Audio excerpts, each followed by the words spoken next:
Hello, everybody, and welcome back to Home Away from YouTube. I'm Roger Hanson, and I am here with Gemini. Now, So, we got Gemini on here to give his experience with gaming, and he has pretty colorful gaming history on streaming. Needless to say, if anybody's watched them, but at the same time, everybody who watches his stuff pretty much loves what he does. So, with that, I'm gonna open it up and give it to Gemini to start us out. Kind of give us a little background on his gaming experiences and stuff like that, and where he started out, and where he plans to go. So, I'll give it to you. oh, good. All right. Well, first of all, appreciate being here. Thanks for having me. Those of you guys that don't know me, I'm Gemini, and I've been gaming forever. It's hard for me to remember a time when I wasn't gaming. Going to show my age here, but started way back when with not Nintendo, Sega. So like the Master System, the Mega Drive 2, your original OG consoles. Then I got a PlayStation, and it just sort of snowballed from there.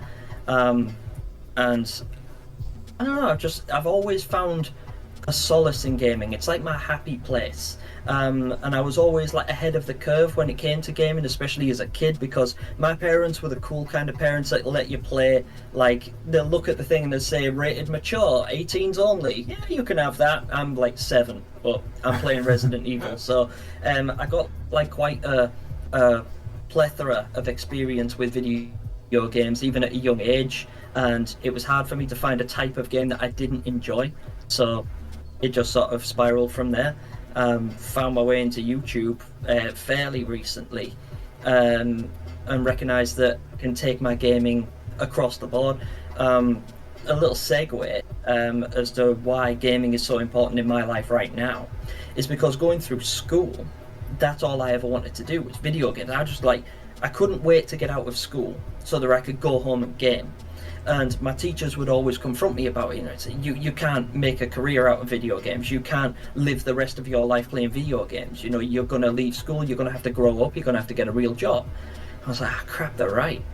Because it's true, we do all need real jobs. We do all need to sustain ourselves, and we do all need to build fundamentals before we can start thinking about doing what we love as a career rather than what we want to do straight off the bat. And my only options coming out of school was like video game development or coding or software development, all IT related things. And that was always the case. It wasn't until I started watching massive YouTubers that you'll all recognize, PewDiePie, Markiplier, Jacksepticeye, and I noticed that these guys are all making a living doing exactly what I want to do. And they're all doing exactly what I was told I could never do as a career or as a job. So I found my way into YouTube by being inspired by that. Well, that and not wanting to work for anybody because it sucks. But that's about my history pretty much, without going into grotesque detail. No, let's hear the grotesque details. Okay. I need to remember to unmute. I wonder what was going on. No, technical difficulties, guys. That's called me. No. Let's not forego the grotesque details, though. That's kind of the cool part. That's why we have RJ here, so that he can kind of bring up some of those grotesque. So RJ gets the worst of me. So grotesque details. Grotesque details. So with that out there, why don't we open it up to the panel and see what you guys want to ask them some kind of question. Just think of something. I don't have a question, Jim, but it's actually funny. Over the times that we've talked, this has actually not come up about you wanting to pursue the gaming, like a job in the gaming industry as a young child. Mm-hmm. It's funny because I did too, right? I mean, I'm sure a lot of people did, but just like yourself, that stayed a thought that stayed a passion throughout school for me too, as it seems it did with you. And I came into the same problem that you did. Most of the jobs in the industry are IT related, right? Exactly. Or computer science related, and if you didn't study that in you know, your regular education or in university or whatever, it's like, better figure it out. And it's because like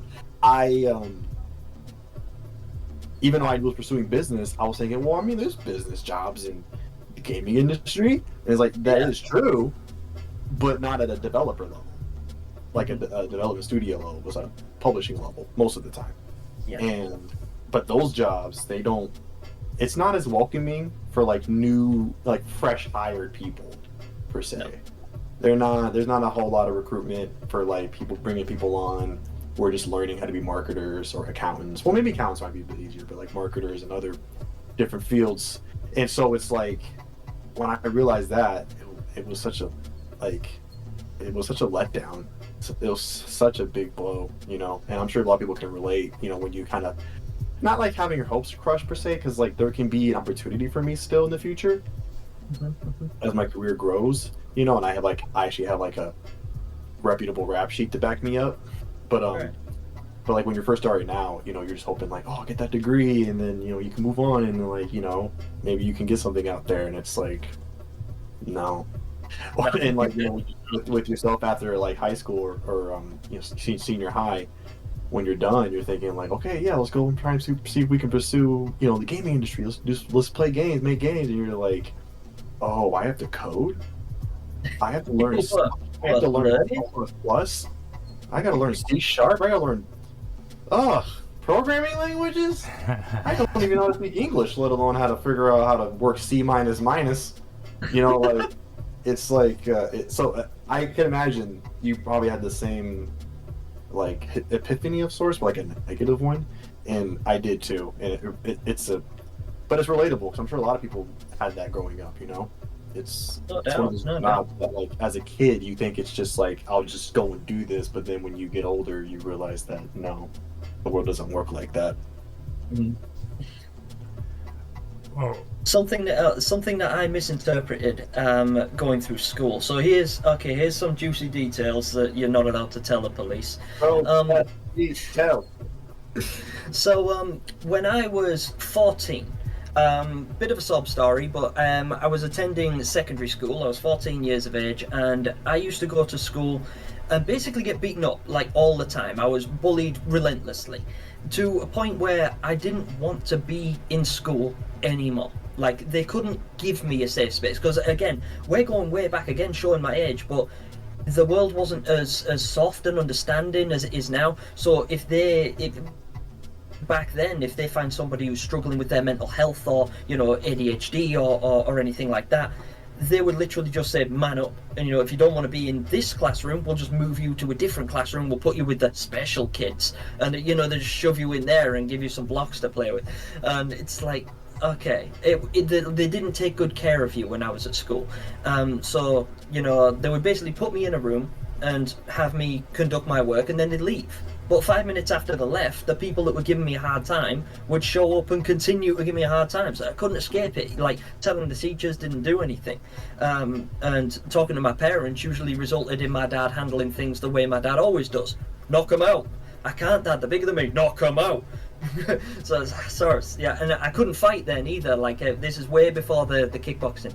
Anyway, what I started to do was play truant. Because the school cared so little for where I was and what I was doing, it was very, very easy for me to just not go. I simply chose not to attend. I would go to school, I would sign in on the register, they'd be like, yep, he's here, and then I would immediately leave. I'd be on the school premises for less than a minute. Sign in, leave. And I would wander around. Didn't have very much to do.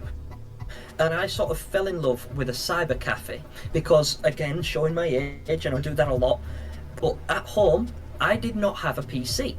We didn't have a PC. We didn't have a personal computer that connected to the internet. It wasn't a thing. Like, it was commercially available, but we were poor. So when my friends invited me to a cyber cafe and they said, come and play video games with us together, that was the best thing that's ever happened to me. I was, oh my god, this is amazing. We can all play together at the same time and interact with each other on different screens, you know, because we were all using different screens instead of the split screen that we were all used to in the 90s.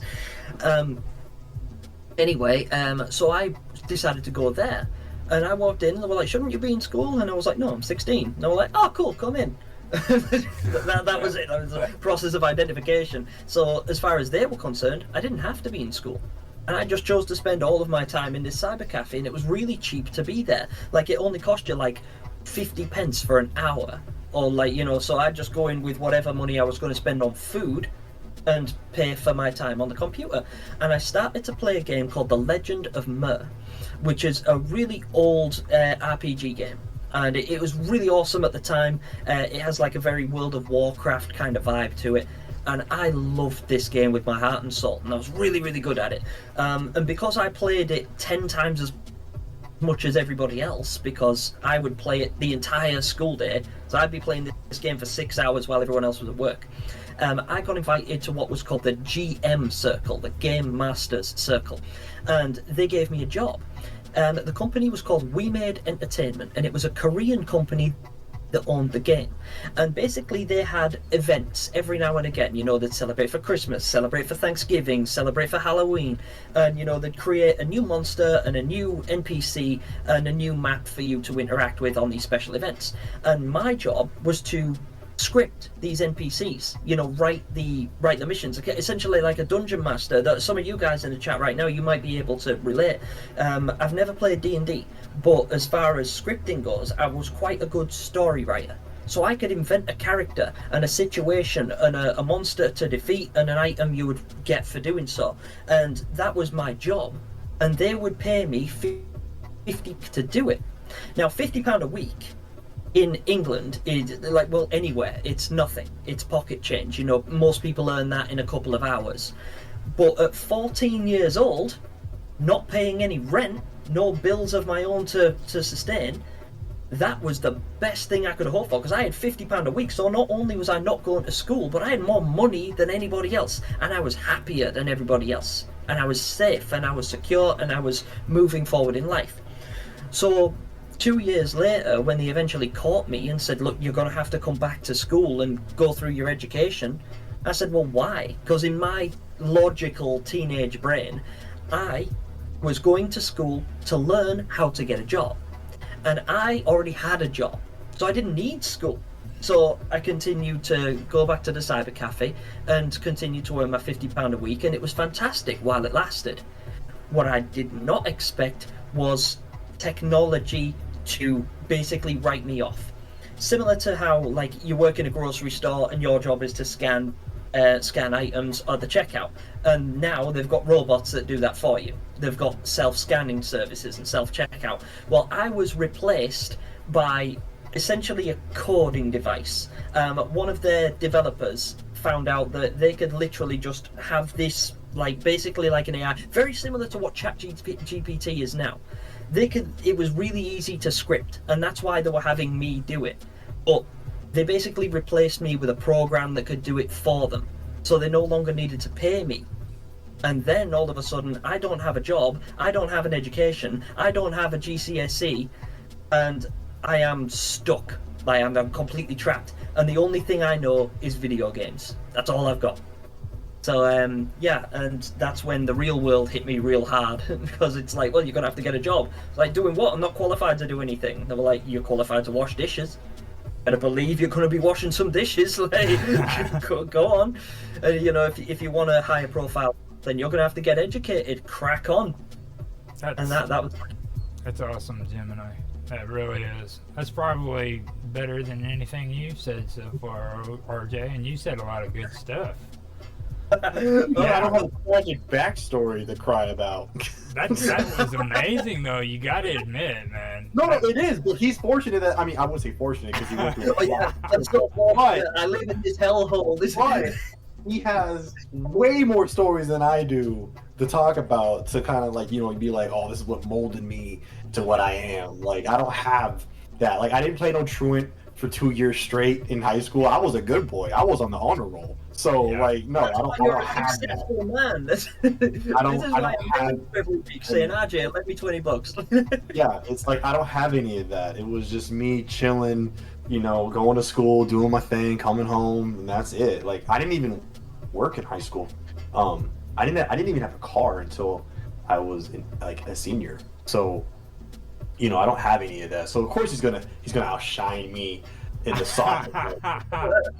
Of course he is. I will say though, you know, I think if we can transition this to something kind of more positive, you know, Gemini, your story about, you know, see the other issue with that job, because I didn't know about this job. This is the first time hearing this about this. The other thing is that yes, you had a job, but the thing is, you were given that job, right? Exactly. You didn't actually go for that job. It just fell into you, more or less, right? Mm-hmm. And you could even argue that those big YouTubers or content creators that we all know and love for years, it kind of fell into them too. You know, like the OGs, like they had no idea this was going to be what it was. If you had told PewDiePie 15 years ago that he would have so many subs and comments that he had to turn off his comment section in all his videos, he would laugh at your face. You know, use a Markiplier like 15 years ago. Someone Markiplier, hey Markiplier, you were going to have several successful businesses. You're going to have an editor that is probably the best paid in the whole industry, and you're going to be one of the most handsome motherfuckers on the planet. He'd probably look at you and be like, "Get out of my face, you fool." You know, maybe even the handsome compliment, but like, and I watched the Game Grumps back before they were what they were today. You know, when it was just him, when it was Aaron and John, the former co-host. You know, and they were doing this before they were ever getting any sponsors and anything. Before YouTube even did all that monetization of creators. And if you had told them 10 years ago, like, hey, this is where you're gonna be at now, they'd be like, I don't know about that. I don't know about that, Chief. You know, and so it kind of fell into their laps too, and obviously they took advantage of it. But like, I think that's a big problem.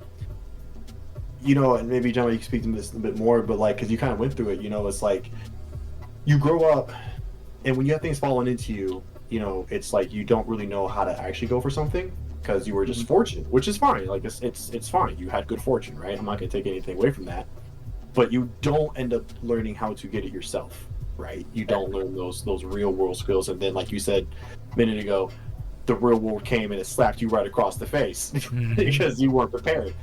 Similarly, you know, you have all these people, you know, especially these younger kids, you know, these young 20-year-olds and teenagers who see all these, you know, great YouTubers and Twitch streamers, and for a lot of them, it fell into their laps, fortunately.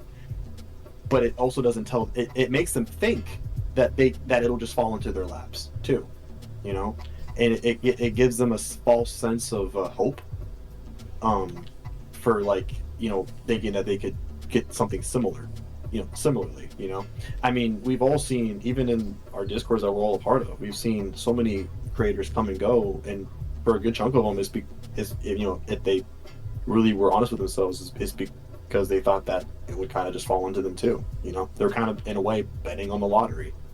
You know, yeah. I just wonder, you know, they kind of just made me think of that when you brought that up, because you don't think about that. You just think like, oh, it happened for them, it happened to me.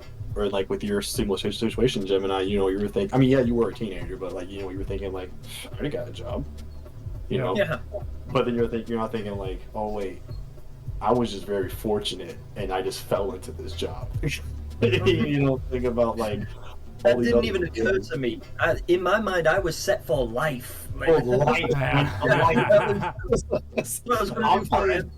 I'm playing this one game for the rest of my days. That's it. It's never going to change. It's ridiculous. Because the thing is, back then as well, is it had thousands upon thousands of players, and you had to pay a subscription to play it. So the game was worth hundreds of thousands of pounds, and I worked on it. So I thought, you know, this can only get bigger for me.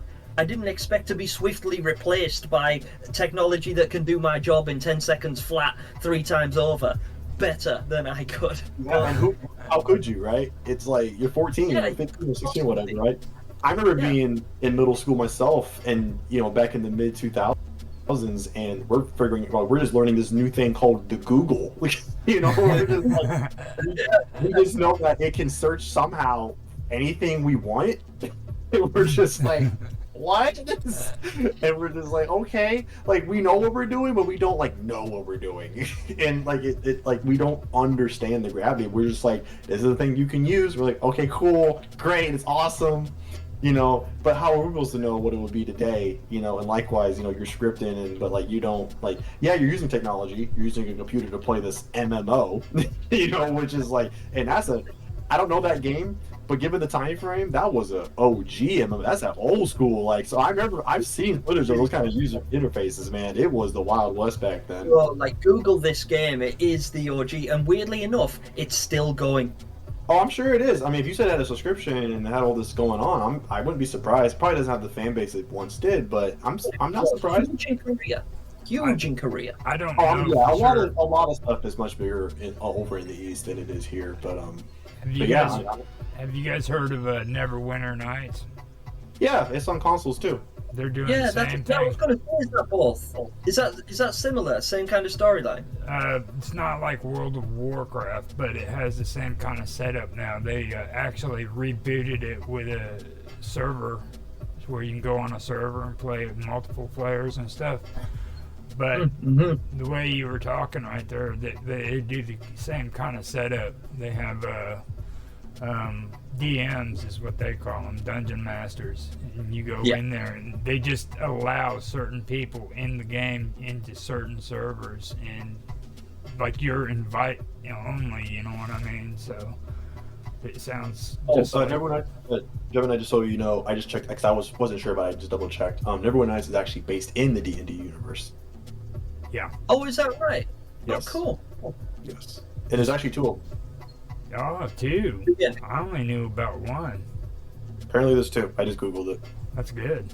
I think you can get it on consoles too. So I remember hearing like it was first on Xbox for like a long time, and then I think it went to PlayStation eventually. But yeah. Looks like you've mastered that Google education you got back then. Dude, man, Google was life in the mid 2000s, man. Like, and then if you got real desperate, you went to AskJeeves.com. If you were real desperate, Oh no. like if you really couldn't figure something out, you just tried just to see if you would get different results. Sometimes you did, a lot of times you didn't. So Most of the time you didn't. but yeah, you would ask. I forget what was another one. Yeah. Yahoo. There was a Yeah. Yahoo search, but the Yahoo search was so garbage. like ask Yahoo was before Google. Oh well, I mean, Google did it better and Yahoo never updated. Like when Google and Ask Jeeves, the things I like about them is that when you go to the sites, it's simple. It's just the brand and the search box, and you're good to go. But Yahoo was like had all these other things with it, and I'm just like, and it's even in the mid 2000s, it looked like it was from the 90s still, and I was like, what is happening? Yahoo, come on, man. I think it's strange trying to visit old websites like that. Like, I don't know if you guys remember like the birth of social media, but there was like MySpace, Bebo, all Pixo, all of those kind of things. That was god, it's nightmare fuel to think about now, but back then it was peak. I never had a MySpace. I went through that whole thing without a MySpace. Never got one. Then again, I also didn't have a computer that could run it well enough. Yeah, I mean, like we had the computer we had. It was like from probably at the turn of the century, like a 2000s computer, but we never updated it. And so like I didn't even get a new computer until I was like into my when my mom married my stepdad in like 2010. That's when I got a computer that would like so modern. And I didn't even get a Facebook until like 2011. That was actually the type of computer that I just finished up my Pokemon games on, to be honest with you. Whenever I was doing them for Rapid, they were on one of those old computers from the early 2000s. Oh, and God. I was like, my computer, the one that I was using for gaming before, just completely crashed on me. And I had to start all over again. So I'm sitting there with that old computer trying to figure out what I could do. Did you put in a floppy disk? No, it didn't have floppy disk, in it, but there was a slot where it used to be. It was horrible. But yeah, I do have to say though, I liked what you said though, because that puts a message out to the younger kids. You know what I mean? So you did have a negative / positive spin. You know what I mean? This is something that kids need to listen to. You know, it's okay to play games, but education is important. Don't pin your life on it. This is the thing, you know. I tell it as a funny story because it's like, I was playing truant and everything. But like the part that I normally leave out is the massive effect it had on my life after the fact. So after I left school, again, no qualifications, like nothing under my belt, zero measurable skills. It was just a case, like RJ said, that job fall into my lap, and I was really fortunate.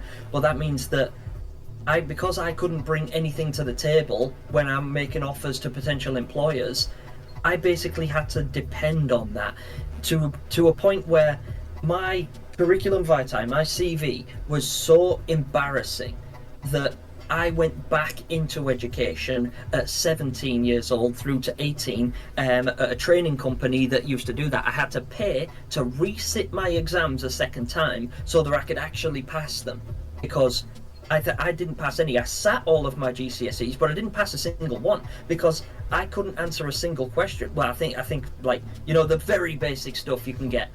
So I'd get some marks for spelling things right or working math equations out right. But essentially I failed. It was all like D's and E's because I had zero education. So if you approach a potential employer and say, I want to work for you, you can look at my D's and E's, this is everything I've accomplished in my life.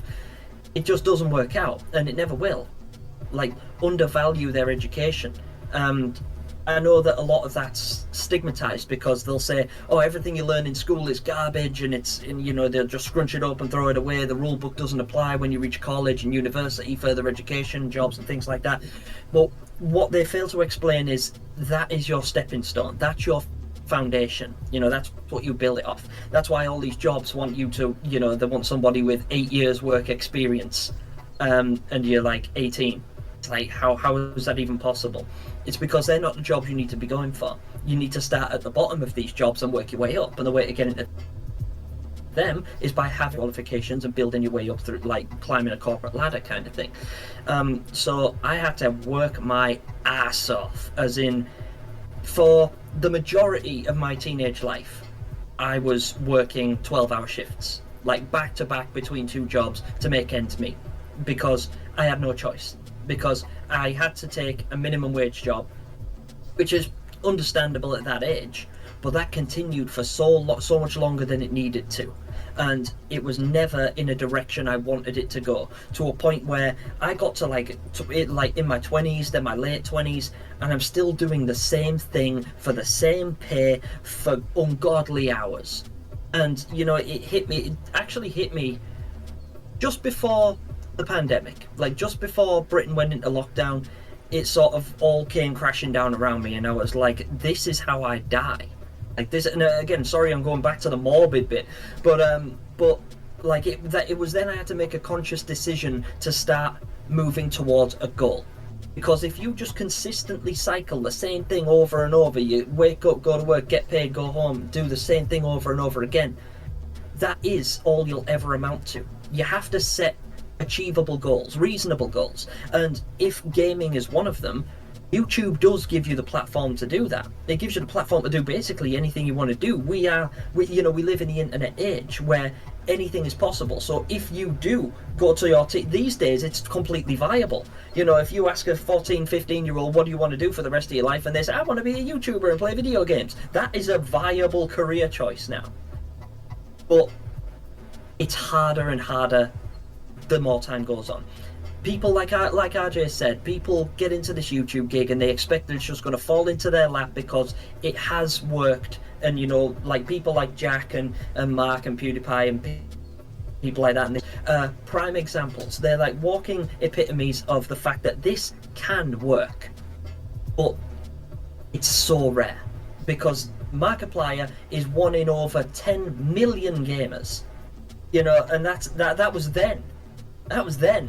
You know, it sounds like I'm pulling these figures out of my ass, but it's not. I've actually researched where Mark came from. I've been watching Markiplier and Jacksepticeye for 10 years.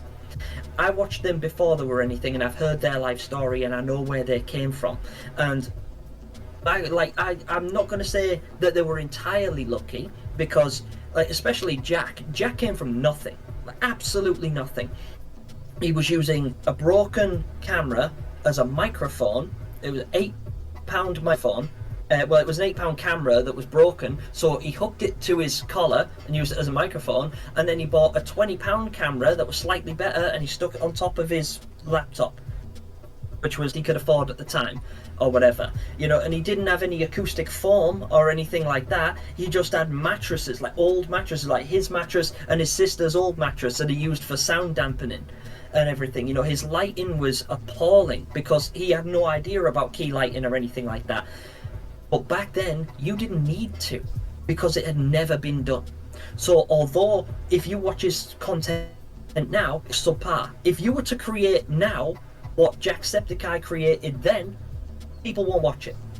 Because it's not that your content is bad or that your personality doesn't attract people, but they will immediately take a look at that video and think, this person does not take this seriously. This video is not worth my time. Because if I scroll down a little bit, I can find a video that's recorded in 4K with perfect key lighting, a studio quality microphone, and you know, and this guy's going to take it seriously and know what he's talking about, and that's what they're going to gravitate towards, because they expect it now. It's not. You can't par anything off. It is understandable to, you know, the general public. Oh yeah, you can't afford the best mic, you can't afford the best camera, you can't afford the best lighting, but it won't bring people to your channel. Excuses won't bring people to your page. It did, like back then it was fine. So Jack made it, and he's earned every single one of his subscribers because he came from nothing, just like we all came from nothing. We're all starting with the bare bones. Some of us are more better off than others, and it's true that you can make it, but you have to understand where the baseline is. You have to understand like where the starting point is, and if you're above or below that. If I'm making Markiplier, because I now can comfortably say in this studio where I'm at now, in my little office with my setup, I can make videos that are better than Jacksepticeye's and Markiplier's were 10 years ago. But that doesn't mean I can keep up with them now, not by any stretch, because they continue to progress. And that's what you have to do. You have to constantly be finding ways to move forward. And because they've been doing the same thing for so long, it seems like the rinse and repeat. So when young people come out of school, they say, I want to be a YouTuber. Look, it's easy. You just play games and people watch. It's really easy to sell, but it's really, really hard to execute. And I think that's a mistake a lot of young folks make, is thinking it's going to be easy, and then, like happened to me, life comes crashing down around you when you find out, actually, this is really hard. It costs a lot of money. It takes time, money, investment, and effort. You know, it's got to be something that if you want it to be your job, you have to treat it like your job, and you have to constantly be improving it day by day, little by little, step by step, in whatever way you can that you think your audience will relate to. I know exactly. I feel like we should almost start with Boy in a Band, because you were so relevant. Yeah. Mm-hmm. Boy in a Band, I think that would be a good stitch, because you got the op-ed right there. Totally bought in and sold on that. Yeah, I think I might have said this last time, but when I was interviewing, but I was saying, you know, you can kind of chalk up YouTube and push me to kind of like one of those kind of like arts type of jobs or professions and careers, because those are just as temperamental. They're just as risky. They're just as, you know, like like wishy-washy. You know, the passion is still there. You know, you talk to artists. I mean, you told me a story about a couple artists that in your town, right? And it's like, they still love what they do, but it's like they're not doing any better off with their lives than when they started, you know? And it's unfortunately that's just how those professions have always been. But the difference is that gaming and Twitch streaming and stuff like that gets so much more publicity, so much more spotlight, that you think that is easier, and you think that you can make it much more better or simply than like an artist or a sculptor or a painter or or like a band, like Darker Jen said, that's definitely an arts profession as well. You know, being in a band or going solo or whatever have you. But it's like no, it's just as hard. It is just as hard. And I think another component of that is that, you know, some people will make you know, they'll go to Twitch, they'll make a little bit of money, and they think that like, oh man, this is, look at them, I'm making money, and it's like, okay, you're making money now, which is wonderful, absolutely great. You know, you earned that, but like, there's a difference between making money, making a living. Yeah. Those are two different things. The distinction. You know, and it's like I remember an interview with Desert Bee Games, who she has, you know, I haven't checked her channel in a little while, but she's probably in the 50,000K now. When I interviewed her, she was in the 40s. But even with all of that, I asked, you know, we were talking, and she was like, "Oh no, like I have no intentions to quit my job. Like no. I would have to be making so much money to be willing to quit my job that I went to school for, got a degree for, to do this full time." Because she also realizes she has the wherewithal and the mindset to know that, like, yeah, this is great. My channel's blowing up. I get the donos and my live chats and stuff like that, which is great and all that. But it's like, but like I have a house, I have pets, I have myself. You know, people rely on me. I have family, whatever have you. You know, I got siblings, whatever, right? And it's like, you can't. It's just too risky. It's a gamble. It's just too risky. It is a gamble. You know, like I said, like you're playing the lottery in a way. You know, it's like, but like people kind of get a little bit. They get a little too ahead of themselves when they start making a little bit of money, especially if they happen to be younger. You know, they make a little money, they get really excited, and hey, I don't blame you. If I was 22 and I was making, and I saw my first $1,000 from YouTube, I'd be like, whoa, hey now. You know, I'd be the same way. Absolutely be the same way. But you got to take a step back, and you have to kind of see, will this happen again next month? Will it happen the month after that? Will it happen the month after that? Like, you need to have a huge amount of data to back yourself up before you make that decision, because it is a gamble. And YouTube is a job, yes, but it's not. You're not going to get any benefits from it. It doesn't give you any benefits. I think I might have said this when I interviewed. Like I like, even if I was making stupid money, I probably still wouldn't even do it, because it's like I still have to pay for my own health insurance, life insurance, dental, vision, you know, and then like retirements. That's all, and now I have to take care of all of that. You know, and it's really difficult to navigate that on your own, because that's something you never learn in any school. No. You know, whether in the US or the UK, you don't learn about how to set up a retirement plan. Like, no one teaches that. And even jobs don't. Like, not even all jobs do, you know? I'm fortunate that I've had a couple of jobs that, like, they set up time with their chosen company they've partnered up with for those benefits, that they would sit us down and tell us about it, so we could better understand it. And I do have at least a solid understanding of the retirement fund and how they work it out. But, like, my mom's job has one, but she has no idea how to work it.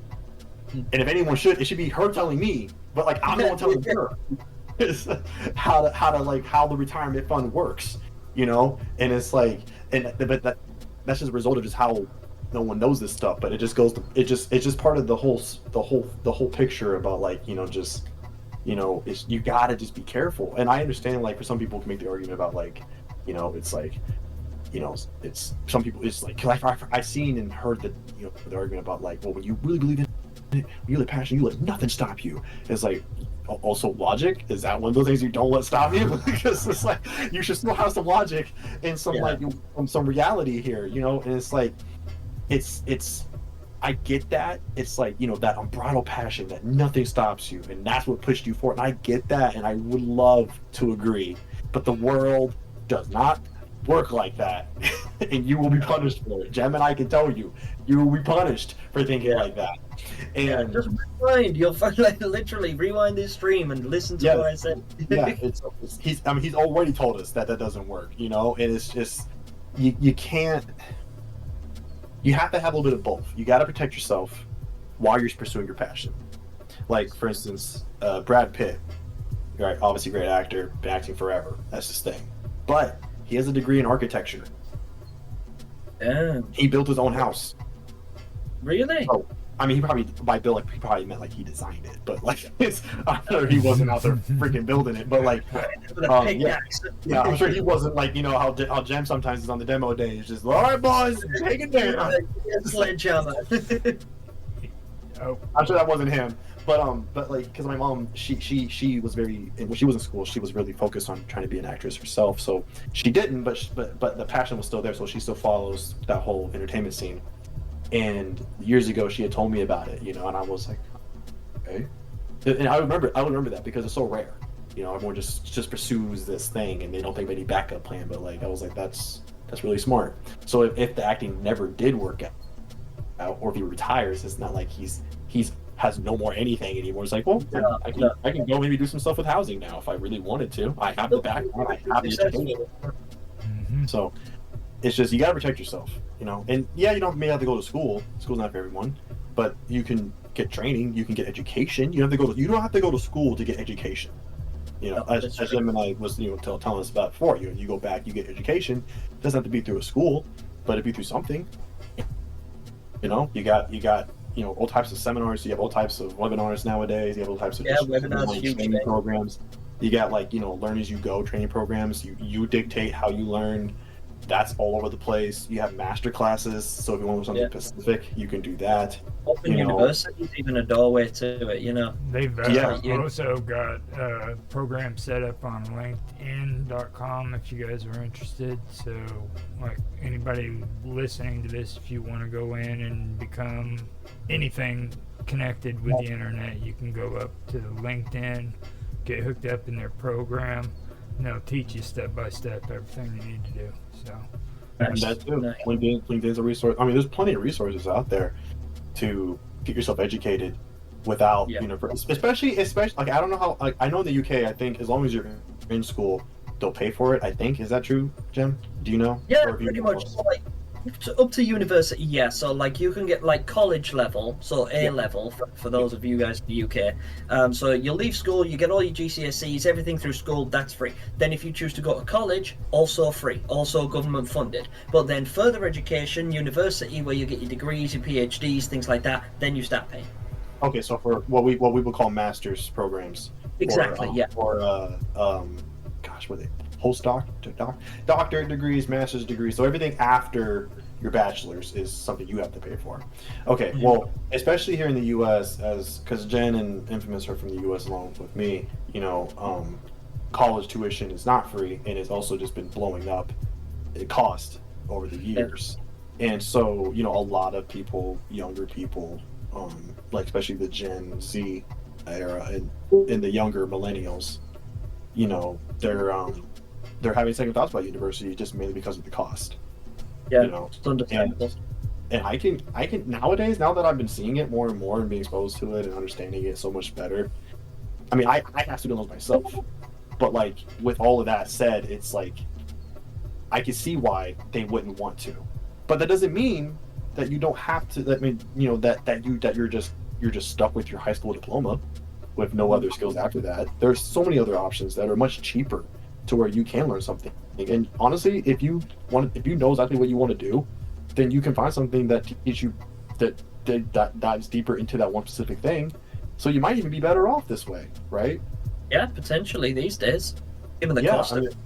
I am an advocate of being a more well-rounded and educated individual over various things, but like, some people don't have the time or the money, for that. So like, if they know they want to do accounting and they can just get a very specific course built just for that, more power to you.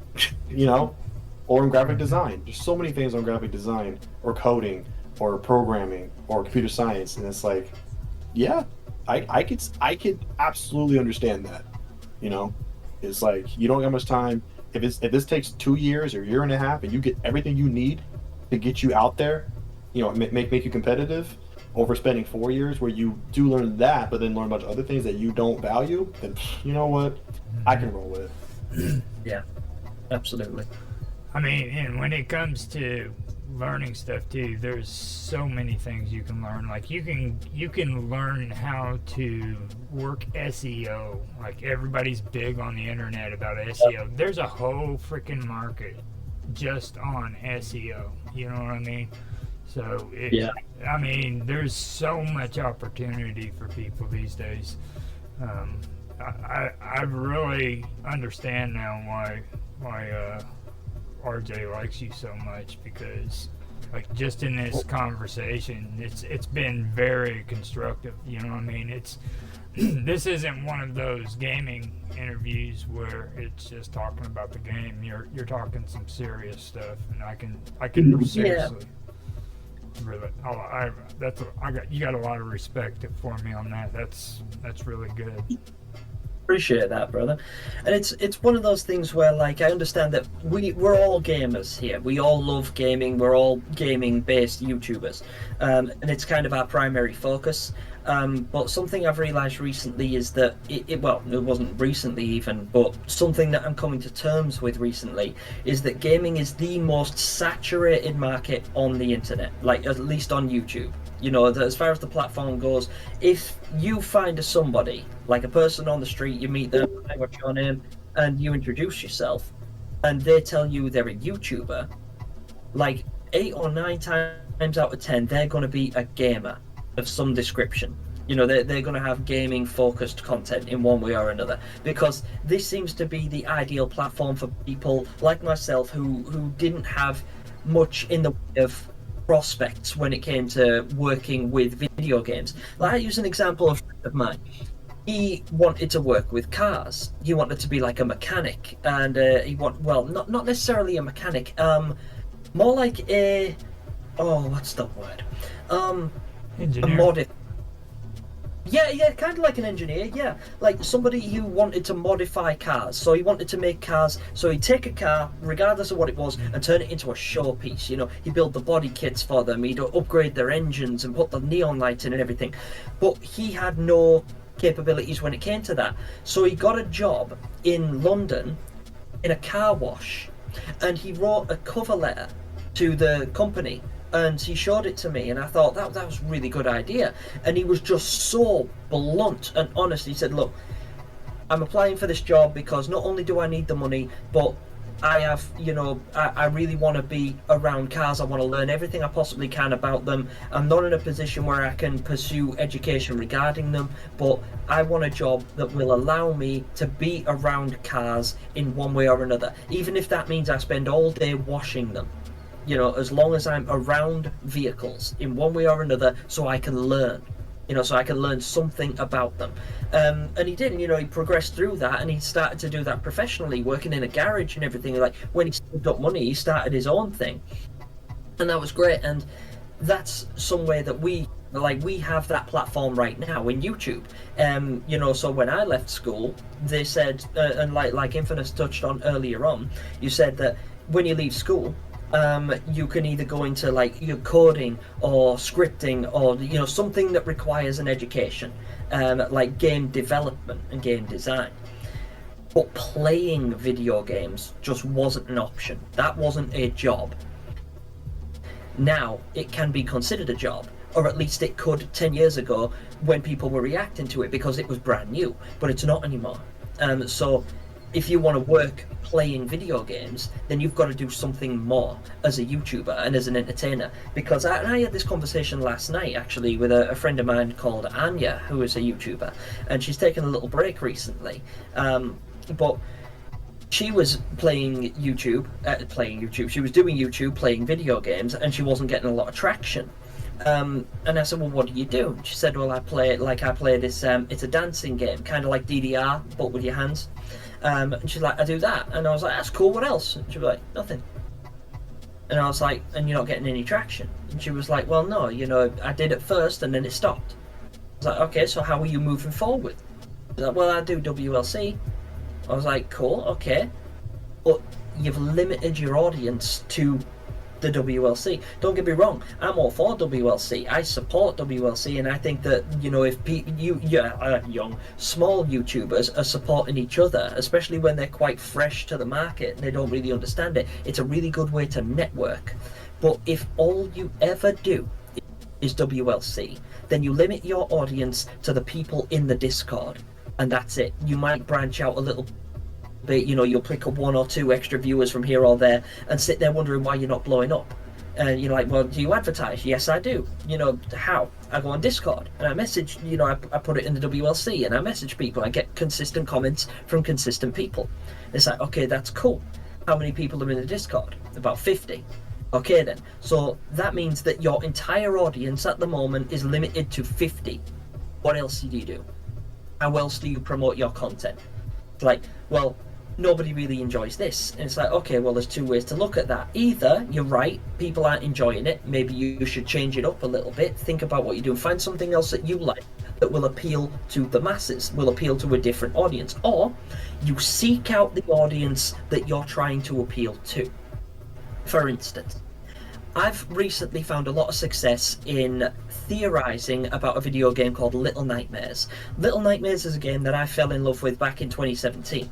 I'm obsessed with it to a point where it's a hyper fixation. I think about it, I dream about it, and it's constantly on my mind all the time. So I'll make a video about it and I'll put it on YouTube and I'll promote it, but the algorithm will only do so much. So I'll put a Little Nightmares video up there, the tags will do their job, and it'll get like, between 25 and 50 views, because the algorithm will pick up the fact that it says Little Nightmares and it'll show it to a couple of hundred people. And then I'll put it in the Discord. I put it in a Discord server. The 50 continuous people from WLC will see it. They'll come in, they'll watch the video, they'll like the video, and they'll drop me a comment, and that'll trigger the algorithm a little bit more, push me up to a couple of hundred views. And it's like, all right, that's brilliant. But now what? So not everybody in the WLC is interested in Little Nightmares, but there are communities that are. And that's where I started to seek out my audience rather than have them come to me.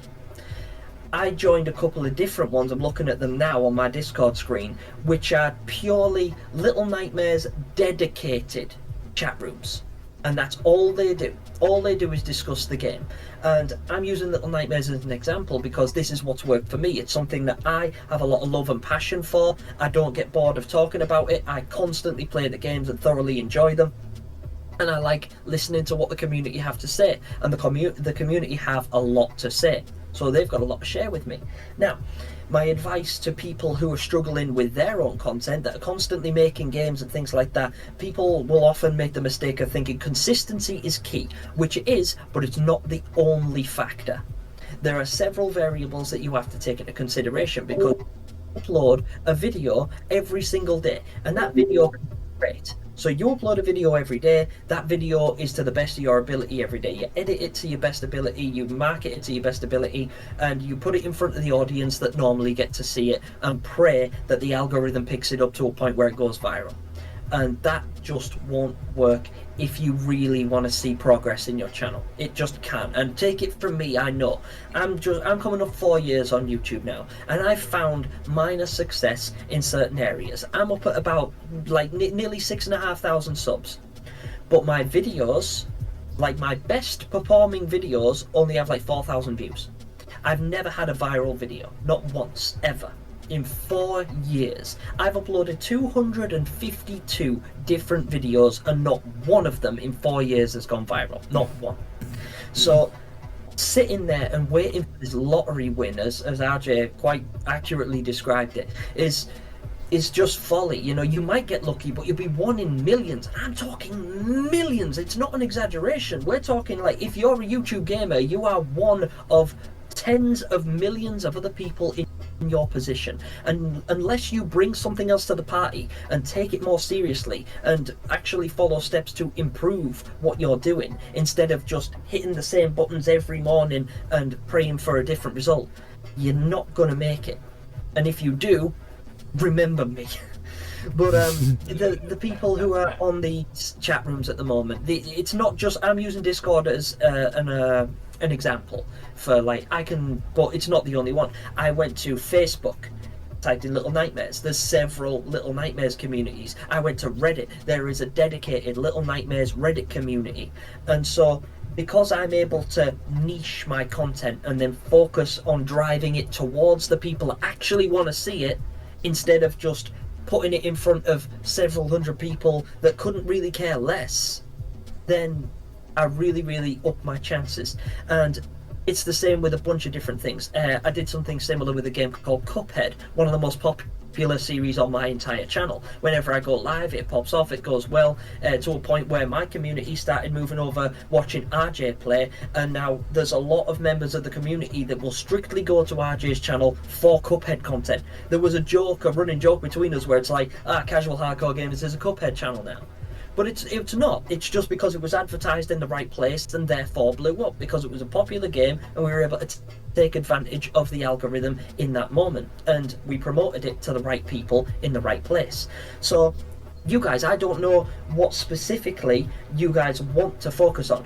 Infamous, you mentioned, in fact, both of you guys mentioned earlier on that you're considering moving in towards a more D&D focused content and things like that. Like, that could be something where you focus your content and you niche down. So rather than having like 10 different games on the go and playing lots of different things, collaborating with lots of different people and just hoping that you get lucky, it might be worth isolating the content that you really want to make and that you really enjoy, and then having it appeal to the audience that you actually want to attract. People like yourselves. Like, seek out like-minded individuals, because if I'm being brutal and like straight honest, you guys will put a D&D video in there and I'll think, that's cool, but it's not something that I'm going to sit and watch, because I personally, I've never played D&D. It doesn't appeal to me, and that's, but there's probably dozens of other people that would feel the same way in a WLC or in a Discord group.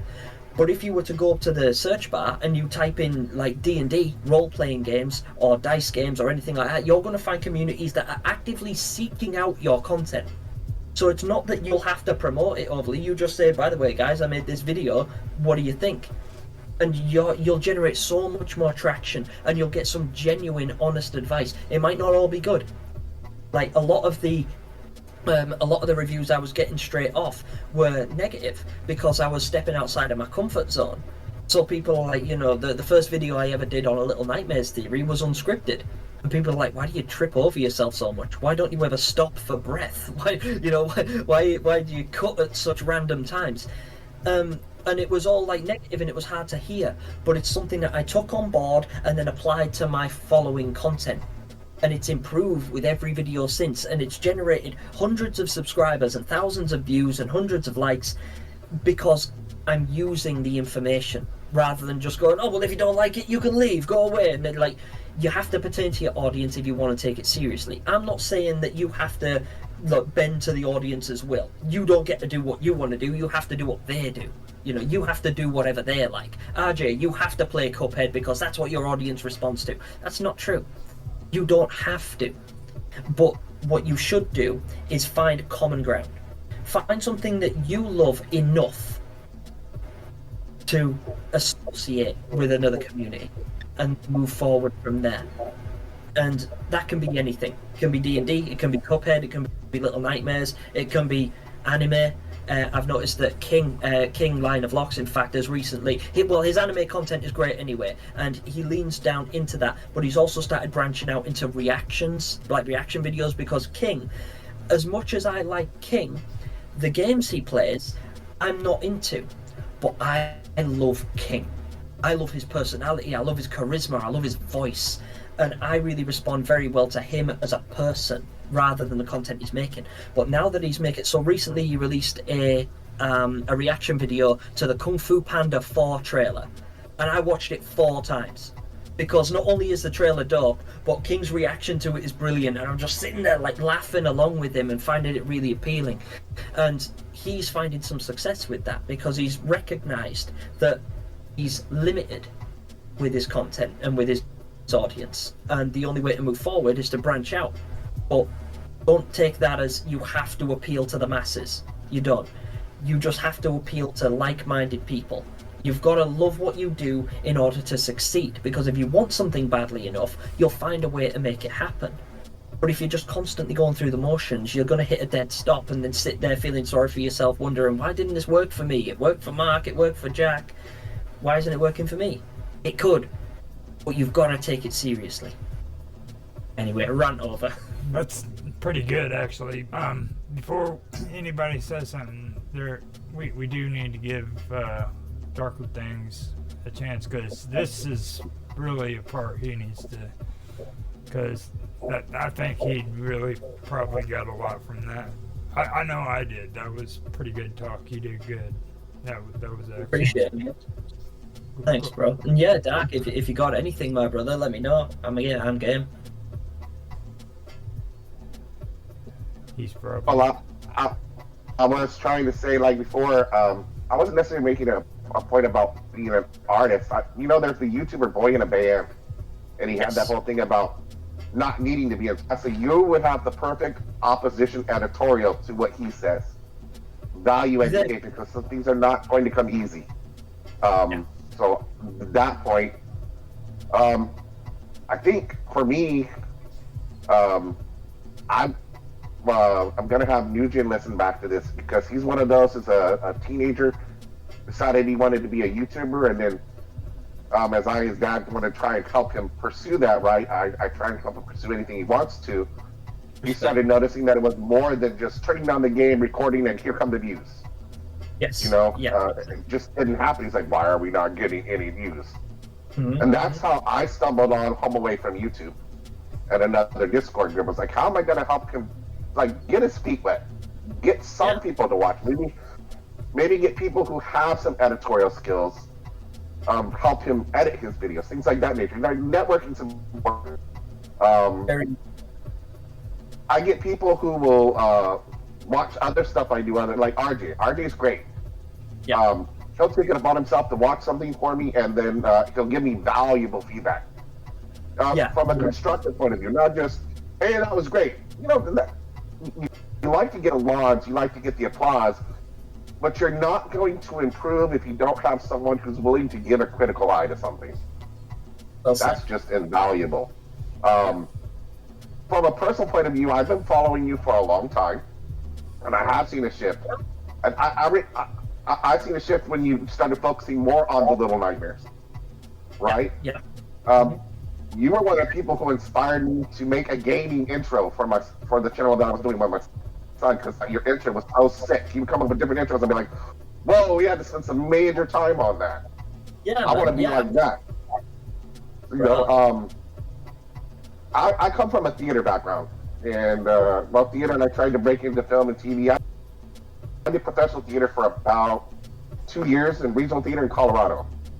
Excellent. And before that, I was getting like extra work. That was stuff that fell into my lap, like you talked about. I didn't have to work for it.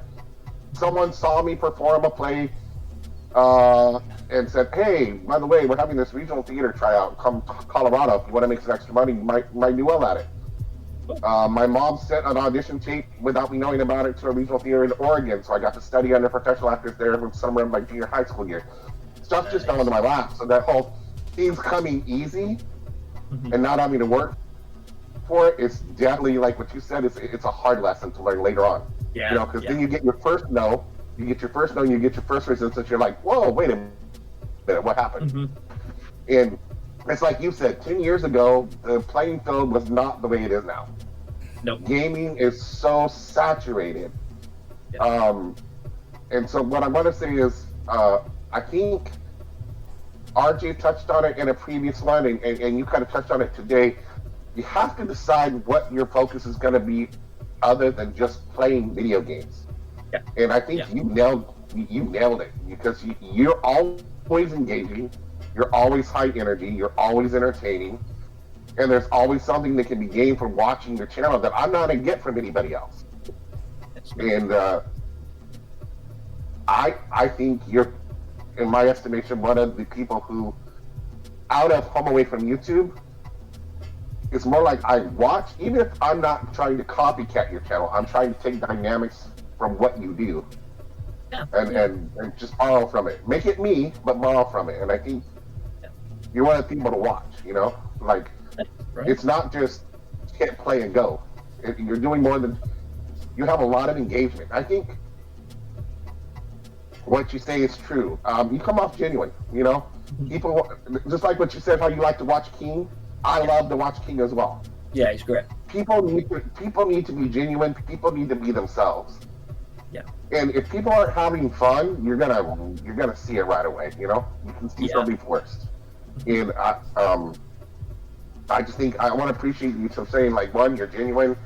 Two, you always bring something new to the table and something different from everybody else.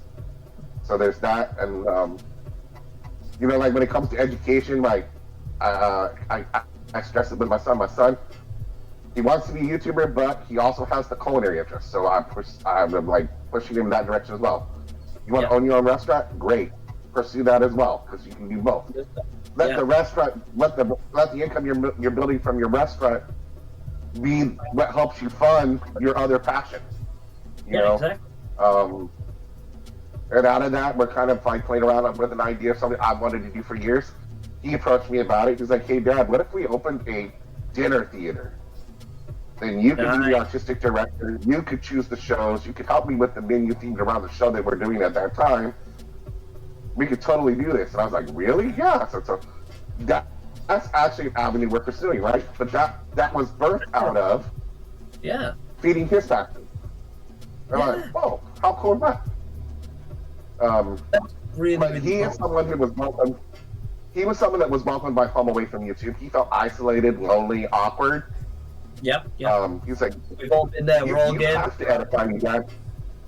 He's like, "You have to edify me, Dad. You have to tell me I'm doing a good job." No. He's like, "Here's a community of people who accept me."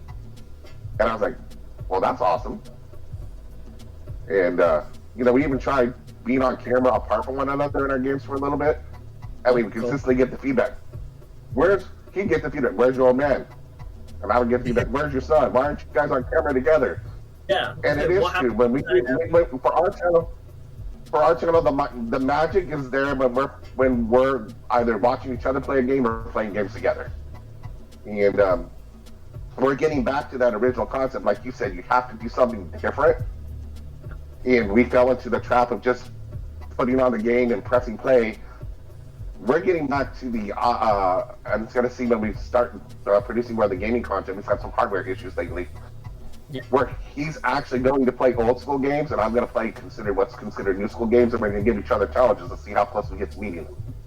Nice, yeah. And, I like that. hopefully people enjoy that along the way. You know what I mean? So there's that. And but I was gonna say, when did you discover that you were gonna have to not do more than just niche down, but present something different? That was kind of my question. That's cool. Right. Well, first off, I absolutely love everything you just said. The dynamic between you and your son, and the support that you want to show him, and the fact that he's being made a part and welcomed into this community and everything, it's good. But something else that I want to touch on just before I go into answering your question just now is what he's got there. He's young. Did you say 17?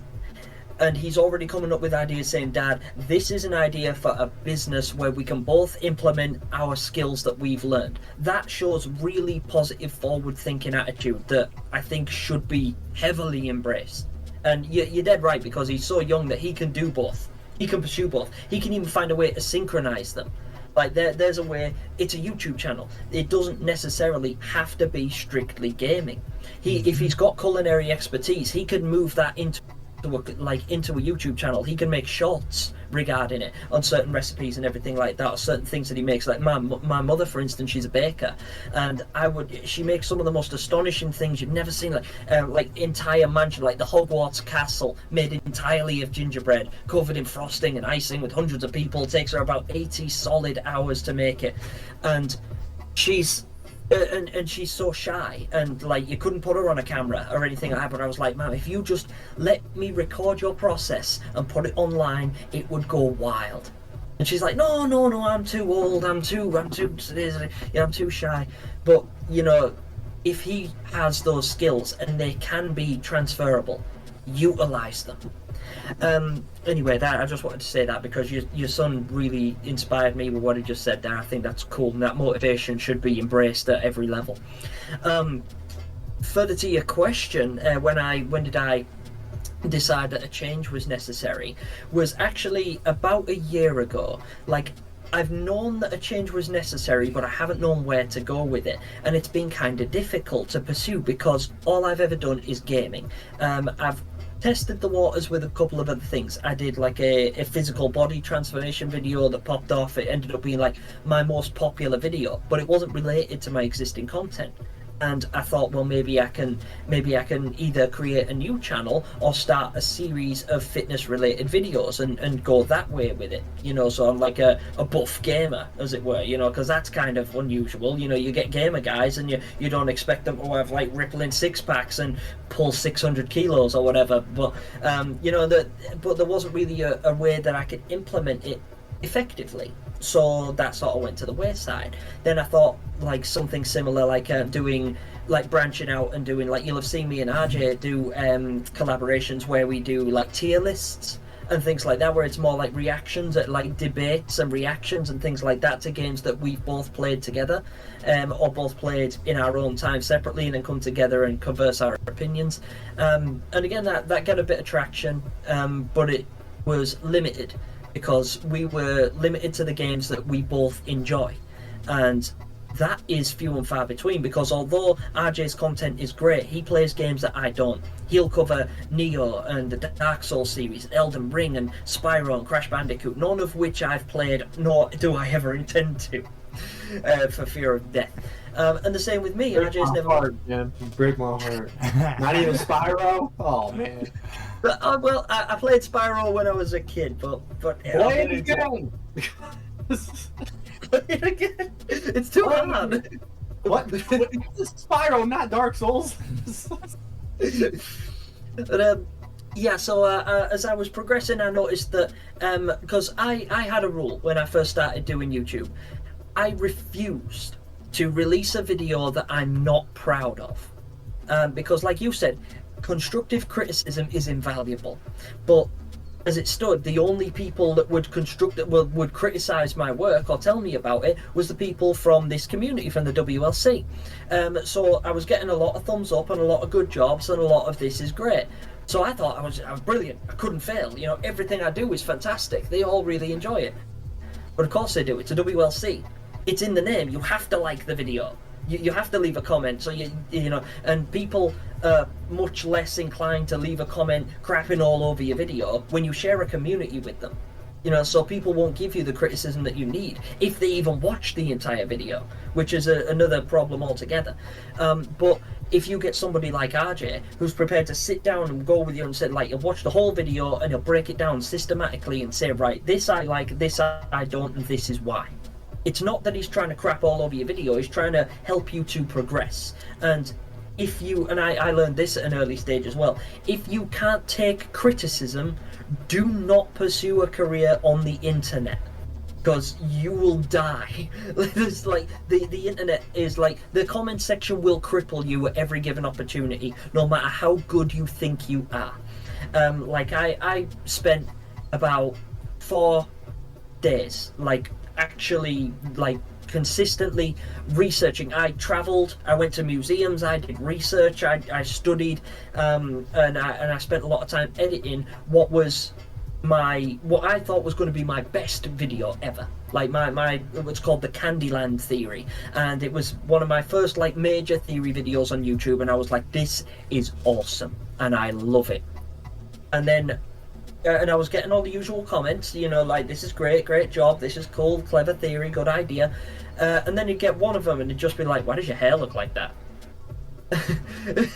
And I'd be like, oh, how is that relevant? You know, and it hit me, but then, you know, I'm thinking, why is that bothering me?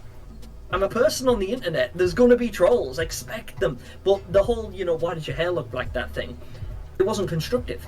It doesn't help me. It's irrelevant. So, you know, dismiss it, move on. But if you pay attention to the comments where it's like, you know, people are talking about sometimes the audio, like, it's like people might say, oh, you know, video was great, but the audio's a bit loud. You know, can't hear the game over your voice. You know, that's not somebody saying, ha, you're so loud, you shouldn't, you know, this isn't something you should pursue. They're saying, you know, maybe in the next video, consider equalizing your volume a little bit and balancing things out, and that way you might get, you know, you might have a better result. I actually had that exact thing. I was having a problem with my editing software that made my voice sound really, really quiet. and it was exceedingly difficult to edit because I was having to scream into the microphone to hear anything. It just wasn't picking it up. I had to update the software, but I was also on a schedule, and I had to release the video in good time because I was trying to beat the game's initial release. There was a trailer released, and I wanted to get out before that was, became a thing, so I didn't miss the bus algorithm-wise. So I updated it, but that was a major comment that really resonated with me. Your audio's not good. I'm like, okay, that hurt, but how do I fix it? And it's constantly paying attention to your audience and moving forward. Anyway, in answer to your question, because I get sidetracked a lot, forgive me for that. But I was making the same kind of videos. I branched out a couple of times, and I started to realise that I've betrayed the one rule I started with. I refused, when I started YouTube, to release a video that I'm not proud of, that I don't think I've put everything into. Did I edit my best? Was I performing my best? Did I make an effort? Did I fix my hair and have a shave before putting myself on camera? Did I warm up? Did I edit it correctly? Did I promote it well?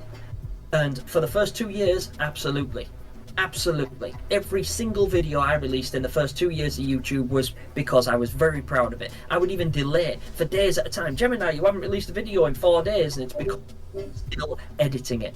I'm still working on it because I want to make sure it's perfect for when it's released. I take it that seriously. And I think that's evident by my view count and my exponential growth early on. I started to progress, so there were some people that were at like 300, 400, 500 subscribers when I was at 2. And then like 3 months later, I'm at like 1,200, 1,400, 1,000, because I'm constantly not only consistently releasing this content, but consistently releasing content that I am proud of. And towards the end, like in the last little while, I stopped doing that. I started going through the motions. You'll notice there's a couple of series on my channel, if you go back through it, where the views just drop off.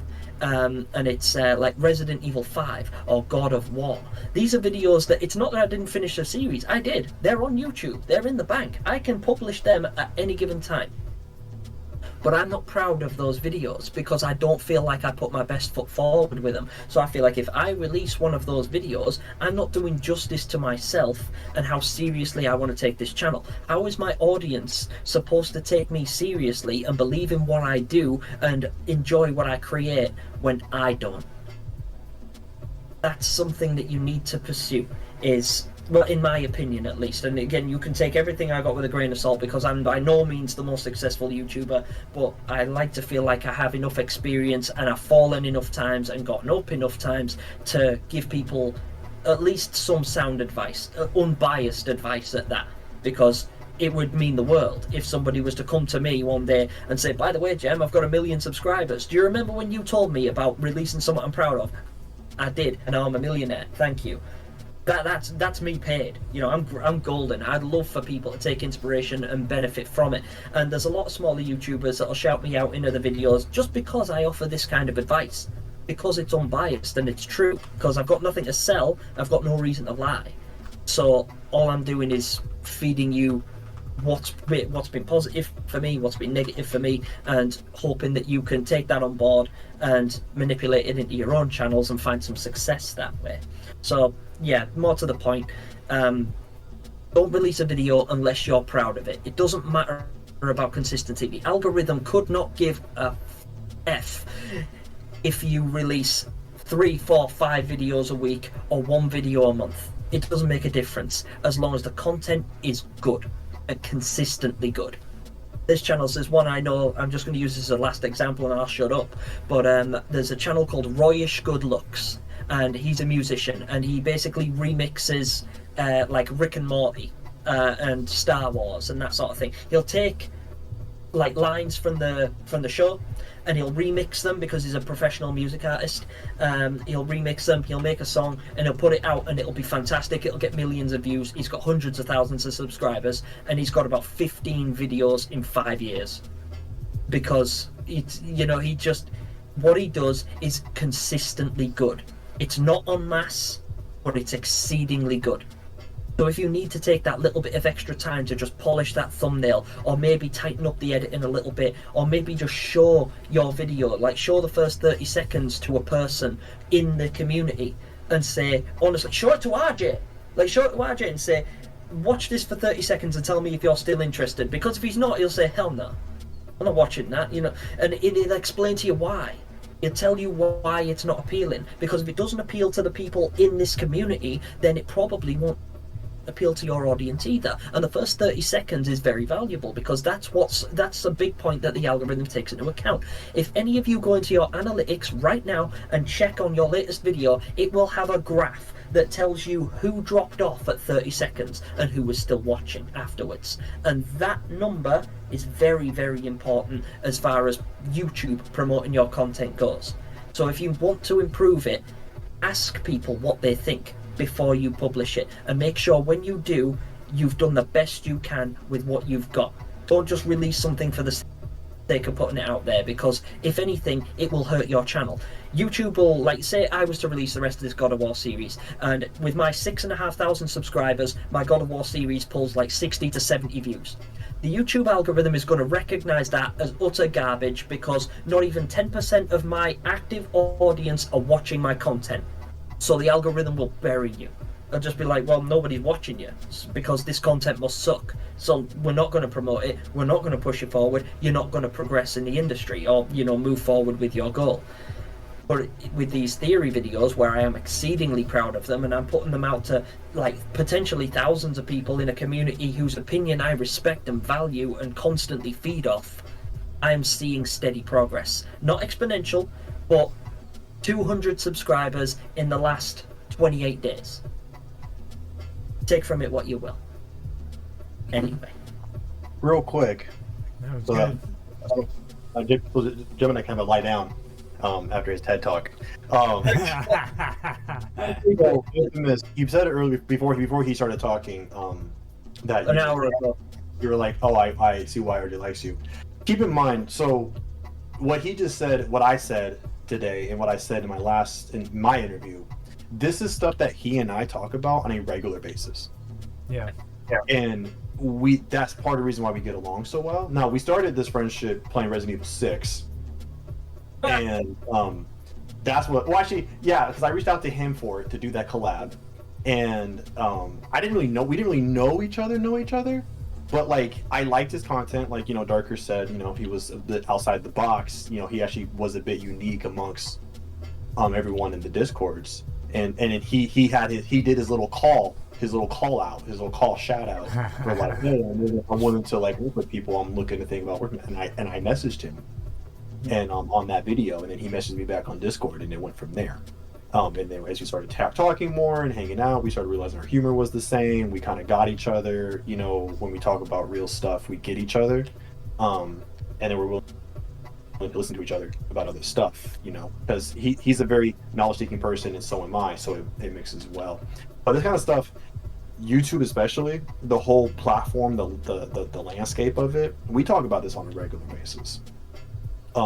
This stuff that we're both very in tune with and always cognizant of, because we're both small. Obviously, I'm smaller than he is, but we're both small, and these are things that we both have to keep in mind and talk about, you know. And we talk about some of our peers, some of us in the Discord, you know, especially after my interview last week. And it's funny, I don't know if he told you, Infamous, but part of the reason why Gemini wanted to do this, because he actually wanted to kind of do, like, I guess in a way, a part 2 to what I was talking about towards the end of when I talked about, you know, finding your niche, realizing that it's not enough anymore to just have some good audio, microphone, and a good camera, you know, for your videos. If you're doing gaming, that is, you have to figure something else out beyond that because of how saturated this whole market is. And Gemini was hoping that we could have talked more on that during my interview. So he's filling in the void with his interview today, which is all great because it's all very important stuff. Because, you know, everything he says is, you know, if you are honest with yourself, you know, and you can, you know, be a little steeled in some criticism, feedback, you know, most of pretty much, if not everything he says is true, you know. If you, and and I agree with the WOC. I'm a part of it, of course. You know, you see my videos in there, but I have limited it because of that fact. And I realized this a long time ago as well, about like there are some drawbacks with it, especially now that the pandemic's over and people have left it, and there's no longer like a growing list of new people to continue to give you new people to see your content. It has become harder it's become more limiting and almost more of a detriment to your channel the more you do it. And because, like, I think I said this in my interview, the algorithm knows who keeps joining your videos. The algorithm will catch track of who puts the comments in your videos. It knows that. It'll start seeing a pattern. If it sees a pattern, it's not going to really promote it very well because it might think you're a bot. You know, especially if the comments you get are not good. You know, Darker said this, Gemini said this.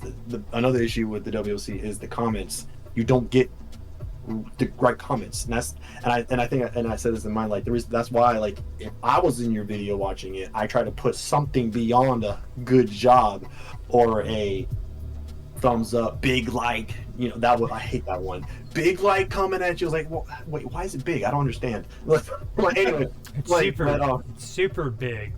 Like, super big like, and like number huge thumbs up. Like number 12 coming at your videos, like, bro, I can count. I know it's number 12. You don't have to tell me. Like, I don't care what number it is. But you know. So, but anyways, you know, but I realized that, like, it just, I try to find something in the video to comment on, whether I was actively watching or passively.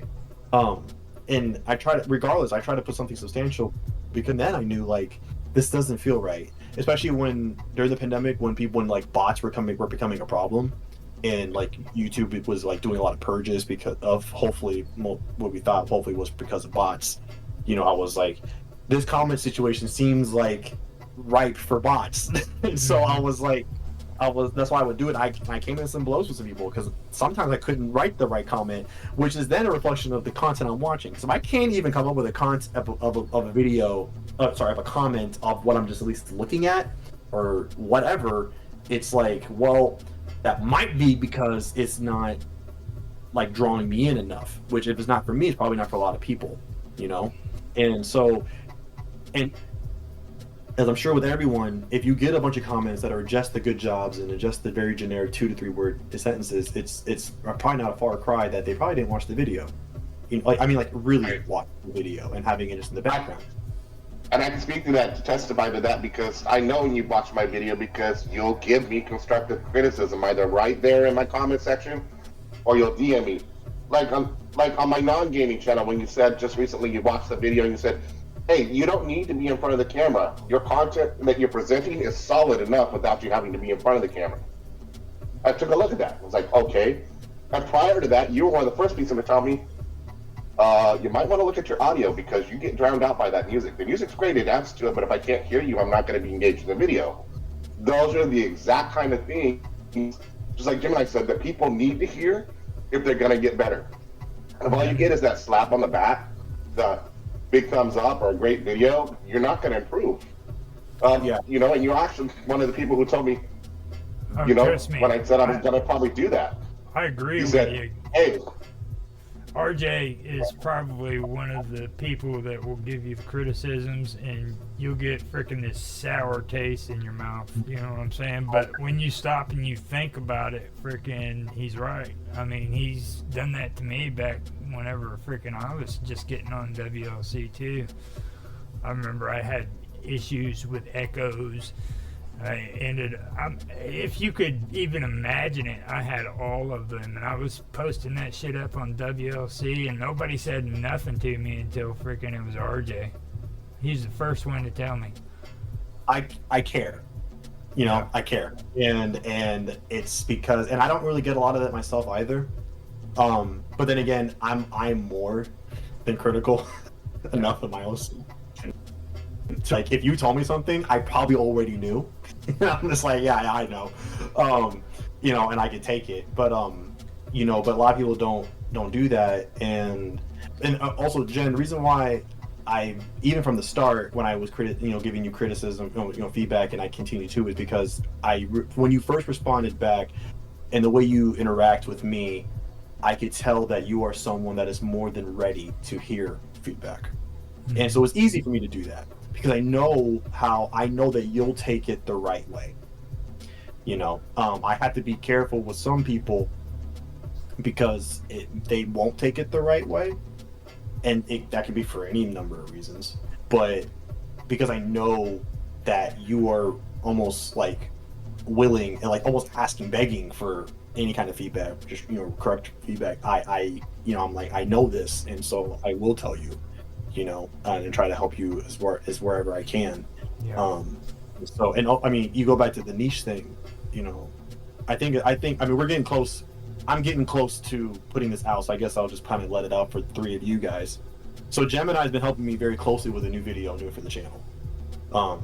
I have employed him under my iron rule, and it's because like himself, like my first niche was that I thought was a bit of a niche, and it kind of is, but very small, was like how you have your son, you have like a little duo concept with your channel, right? And it's great because it's like a father-son dynamic, which is not common. And so like I had Travis, well, first I had David, then I had Travis, and the point of it was to be a duo thing because that's not very common, like I said in my interview, and it was taking direct inspiration from the Game Grumps, which is what made them stand out, because they're a duo, and they're also like, they also have like that comedy spin in all the videos. They use the game as more of like a means to the end of just being funny and entertaining. And that's kind of what I kind of borrowed that from and wanted to be for our channel, of course, which is fine, and that is a niche, but I realized that it's not enough of a niche. And so I've been thinking about pivoting, and how Gemini realized he loves Little Nightmares, and so he's like, okay, I can actually make something from this. And so we tried it. Now he had no idea it was going to be what it was. He took a risk, took a gamble, and it paid off, because all of his videos, even if he did told why is his hair a certain way, it still went off really well, because you can watch the last ones in his comment section. I'm sure that there's probably a bunch of filth, but there's also when I'm in the comment section, when I go and look at it, because I actually want to see what people will say, he gets a whole bunch of stuff about people saying he's the best theorist, Little Nightmare theorist that they watch. He's like one of their favorites. They love coming back to watch his stuff. They ask him like, what are your thoughts on the next game? I'm so excited. Like, we're having genuine conversations about the theory, the game, the franchise, and everything, which is what Gemini exactly wants to see, because he knows he's making a difference. And so it inspired me, just like it inspired Jen, it inspired me to think like, okay, Gemini did it, so I think I could do it too. And I'm thinking like, well, okay, well, what about me? What am I like? So like, well, I know I'm like a gaming historian, but like, what do I do with that? And I'm like, okay, I'm a hardcore gamer. What do I do with that? I'm like, well, I like to get platinums and trophies. And I was like, well, and then and I happened to come across some videos of some channels that did platinum run-throughs on games. And I was thinking like, okay, as I started watching them, seeing how this was done, and I was like, I think I could do this. I could do something like this myself, because like I said in my interview last week, I have 289 platinums. So I know a thing or two about getting a freaking platinum in a game. And so I was thinking, you know what? I think I want to try this out and put out, start making a platinum video guide of my own. But I can't edit for shit, nor do I want to.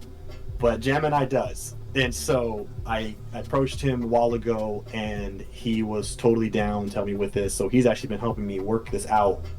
And like this was a full production. So when Gemini said like taking it seriously, I wrote over 6,000 words of a script for this video. Okay, I wrote a 10-page paper, literally like I was back in university again. Now, for granted, it was fine because I know how to write and I enjoy writing, but like I basically made an essay for this video. Exaggerating, by the way. He sent it to me and I read it prior to actually like putting together the video and helping him out and stuff. We're talking citations and everything. Like, he broke this down. Like, I felt like sending it back, being like, A+, good job. Yeah, he had to give me a 4.0 GPA score for the thing, and then it took me an hour and a half to do all the recordings, the audio recordings for the video. Okay, so and then you have to think about me having to go back and re-edit the script. So we went and re-edited the script. Well, I did. Sorry, I went back a few times to re-look at it again, read it back a few times, the full thing top to bottom, and then got my it had did my edits. Then I sent to him the final draft. Then I finally gave him all the audio recordings, and like I said, took an hour and a half for that. And then he, which we realized to his detriment, took only 2 days to do the whole damn video to edit it, where it should have been more like weeks. But he got the whole fucking thing done in about a few days, and then he and I finally went over the first draft of the video together. It took us 6 hours, real hours, for us to go through the whole. The video's only 30 minutes, and it took us 6 hours to get through the whole damn thing and edit it because we picked that bitch apart. Yeah, frame by frame. It felt weird to go 20 seconds without me stopping the video. Just 20 seconds. I was thinking like, so much is going on. There's so much here. I can't remember all this. Like, it's like you just see everything you need to change, from like whether it was an editing thing, and where those plenty of things where I thought I just didn't do well, and like I don't know what we're gonna be able to do about the overall audio, because when I recorded it, I was too close to the mic, and it does sound like a little too erotic. We're talking about my voice, so we know it's gonna put your ass to sleep, and so it's a little too much. So he's I told Gemini, he was saying the same thing when he was listening to it, and I was like, man, this video is just bothering me, because I'm just like, because if you watch any very well made video, yes, their audio is clear and great and concise, but like it doesn't sound like they're right in front of a microphone per se, Whereas mine, you can tell I'm talking to a mic. Other videos that I watch, they're using a mic, of course, to catch their audio, but like they sound like they're just talking in a room with you, just normally. But like it didn't come off that way, and I think I was just too close to the mic. But like I don't want to end up having to record the whole damn thing, because that's just going to add even more editing issues for Gemini to have to basically redo the whole damn thing again. So and if that happens, that's an L we have to take, but it's a lesson learned, and that's all on me. So next time I'll be farther away from the mic. And as I was thinking about it, because like when I first watched the video, it just kept bothering me the whole damn time. I was like, I just feel a bit unsettled with my voice. and I like my voice, but just the way it came out in the video, like it was just like, oh man. But then I realized, I was like, wait, why did I do that? Because when I do my Let's Plays with Travis, I have the mic down below me, and I come off great. So like I don't know why I felt the need to have myself right next to the mic. But it's just, those are things you learn. But when Gemini's talking about, taking it seriously, and like, having to put the work in, and finding out that niche, and then venturing out, I'm using myself as an example to a more relatable example, someone you're talking to right now, someone that you can talk to very freely, instead of one of these, a bigger creator, right, that you probably can't talk to and pick their brain about. Now who knows what will happen with this video? We don't know. We have no idea. I know for sure people are going to be bothered by my audio, because if I am, I'm sure others will be too. But I'm ready to hear that, right? Like I said, like I'm the biggest critique out of anyone else, which is great working with Gemini, because he is with his own content too. And so when we're coming together, it's like he's ready to be critiqued harshly, and I'm ready to be critiqued harshly, because we already do that already with our stuff, And so we'll see what happens. I actually need to do a couple re-recordings of some stuff. I told him flat out, I was like, I need to re-record this paragraph. I just don't. I'm not letting this go out. So like, I have to. I re-edited. I actually rewrote an entire paragraph, because the way the delivery was just all bad. And so I did that. And tonight I'm going to do the re-recordings, and send that to Gemini. And then and also he didn't know a lot of the stuff. Like, he doesn't know much about the platinum landscape, and like how videos are supposed to be done, and all these like kind of like things that you need to have in platinum videos. So like that's a learning curve for him too. And I had to go through him with all that, because he had no idea. So there was a lot of else that he had to take. As we were going through.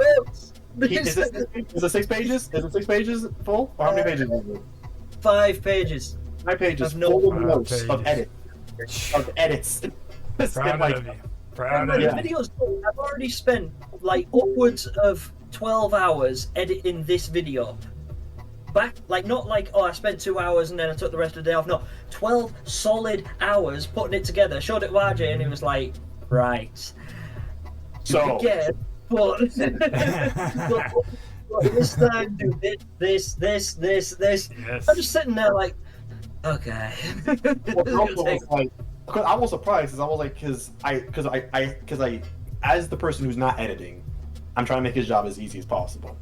And so part of the thing I did was I numbered all the paragraphs. And then, because I gave him the audio clips for each paragraph, so that made it easy for him to piece it together. And so there was over 100 paragraphs, individual paragraphs in the script. He gets this bitch done in like 2 days, and I'm like, yo, what? Yeah. I was like, I didn't sleep. Who needs sleep? I was like, bro, I didn't tell you to get it done in 2 days. Like, I'm not even paying you. So I was like, slow down. And he's like, no, man, I couldn't. I just kept going. I was like, okay. But so then we watched it and we realized, yeah, you should have slowed down a little. Maybe slow. It took a minute. That was the thing is, I did exactly that, and that, like RJ's saying, I jumped the gun. I thought, right, I edit all the time. This is something I can do, and I don't feel like the edits I did were bad, but they were wrong. And they were wrong because they didn't pertain to the audience. Remember what I was saying earlier on about doing something you love, but making it like relative to your audience and the people that are going to be consuming your content. Well, the way I edited the video was the way I would edit a video, as if I was putting it out as if it was my content. But I don't do platinum trophy runs. I never have. I've never watched them. I've never even played the game that RJ was playing. So it was completely alien territory. So huge learning curve. So yeah, it sucks that I've got 5 pages worth of notes to go through, but they're all valuable because it means that when I go in with a second draft, it's going to have so much more than if we just release the video. Because if RJ had just gone, yeah, good job, and then put the video out, we would have watched it back and compared it to other rare trophy runs on the platform and thought, what the f*** were you doing? Why didn't we call it? Like, why didn't you tell me this sucks?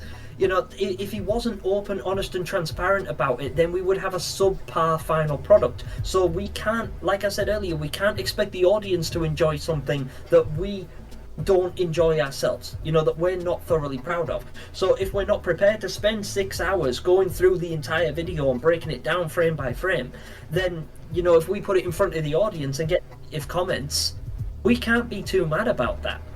You know, if they're not offering us constructive criticism, if they're just saying, why did you put like 42 memes in a platinum video, I'd have to answer for that because I didn't do my research. And if I had, and if I'd have spoke to RJ about it, and if he hadn't told me, then that's on both of us. You know, it's like, why didn't I do my research and why didn't you tell me?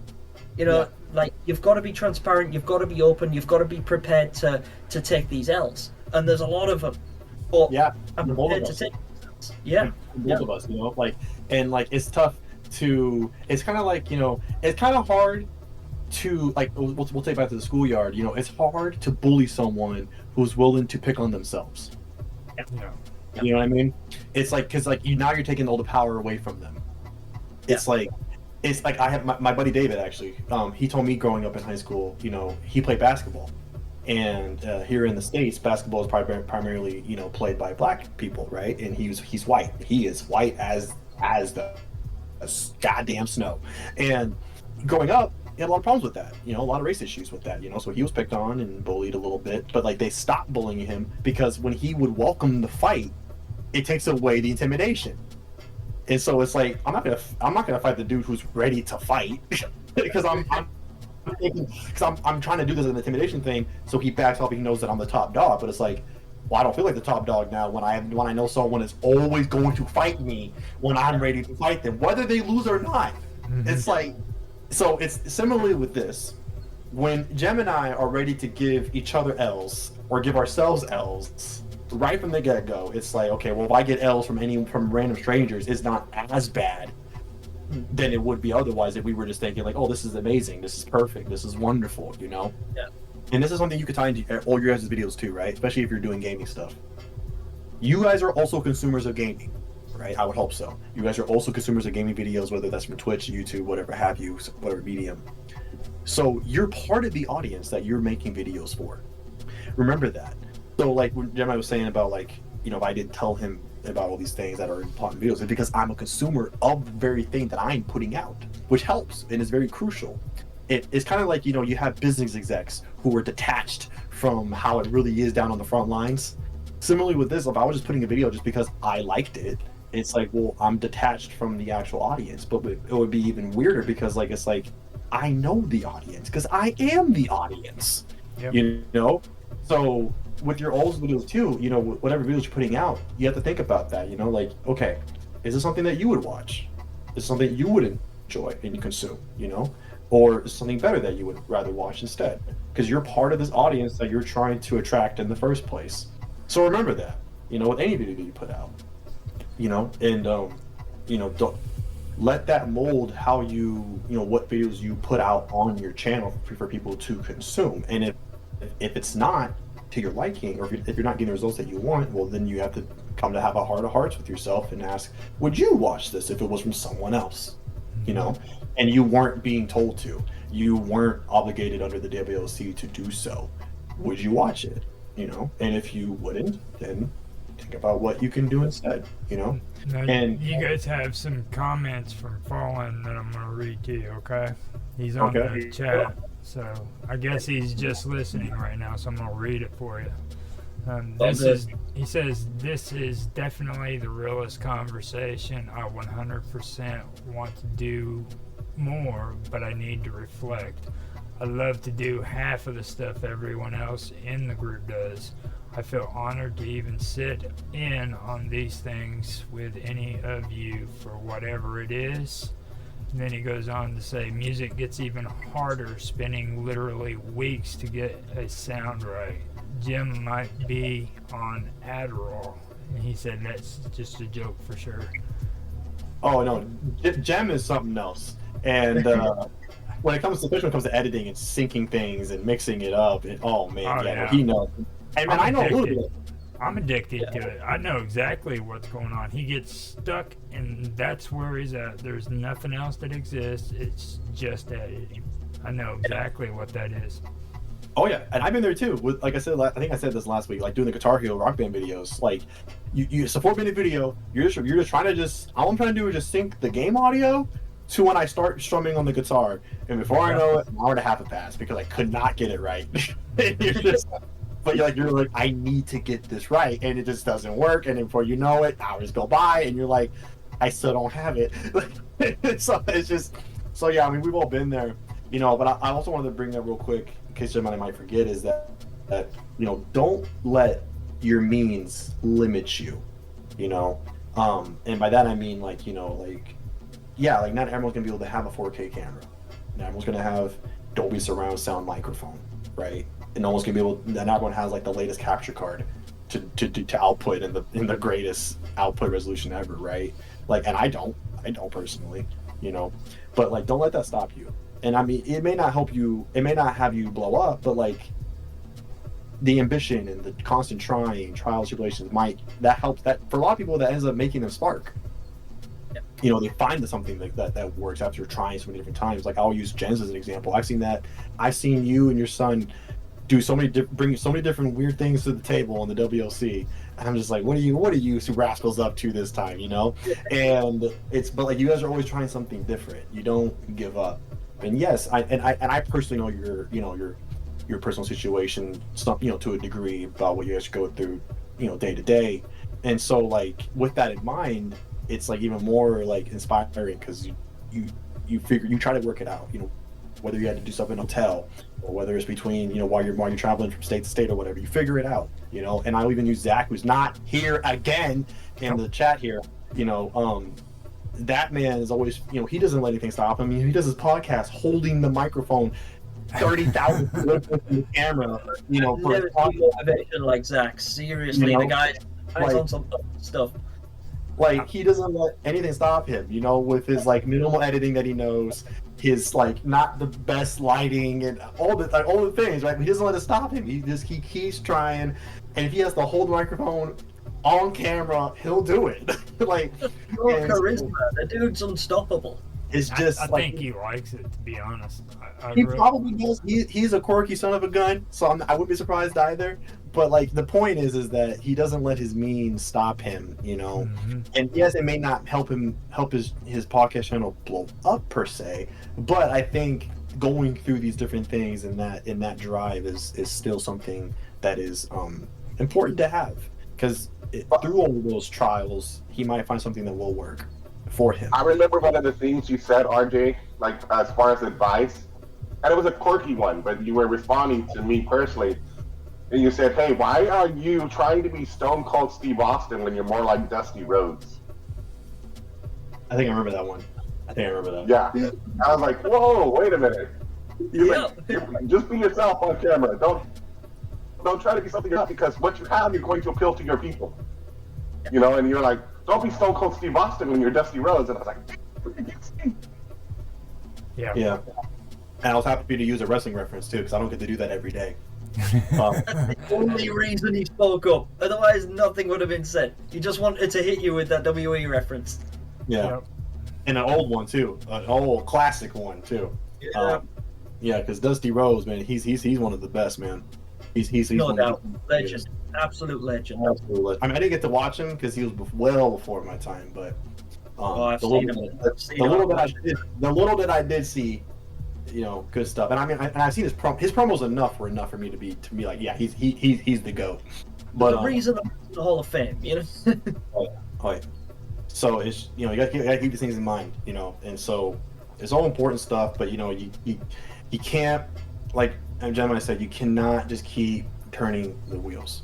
You can't and that's actually one of the things, it's funny you mentioned that, Gemini, because I think I might have told you, like, that's actually my greatest fear in life, just in general, just general, is feeling like I am just going through life, like no goal, no aspiration, nothing to try to attain, nothing to go for, like no purpose. You're just aimlessly just spinning the wheel, just over and over.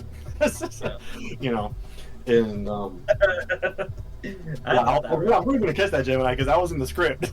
Trust me, bro. I've heard you say that 84 times. You guys will all hear it. 84 times. That makes 85, or is this the 84th time? Well, you know, he's just imagining all the times I just mentioned how much of a grind part of some of the trophies were, because it was terrible. So, but yeah. Now, Fallen wanted to respond to Darker Things. He said exactly, Darker Things is thugging it out. I love his stuff because it's so different than everything else we do. He is biking, he's reporting some crazy dude, and he is gaming with his son today. Oh yeah, he was doing the vlogs while he was out doing deliveries on the bike ones. I remember that. Yeah, I remember that. Yeah, and I was just like, man, this dude just don't. He's hardcore, dude.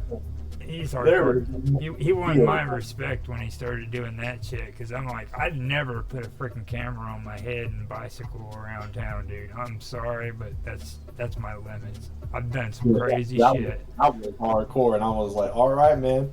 And I thought that actually might have some legs. I mean, pun intended. But like, you know, about like it could kind of like demonstrate, you know, your struggle. You know, Jen, like you know, because I know you know.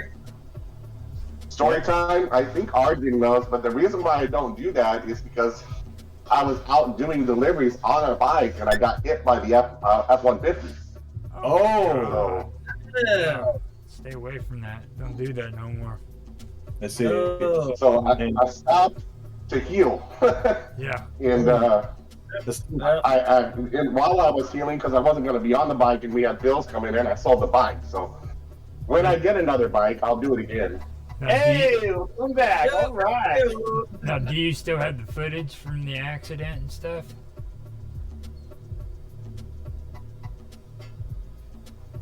Are you? He's not answering. No, I don't know if I have the footage from the accident or not. I'd have to look.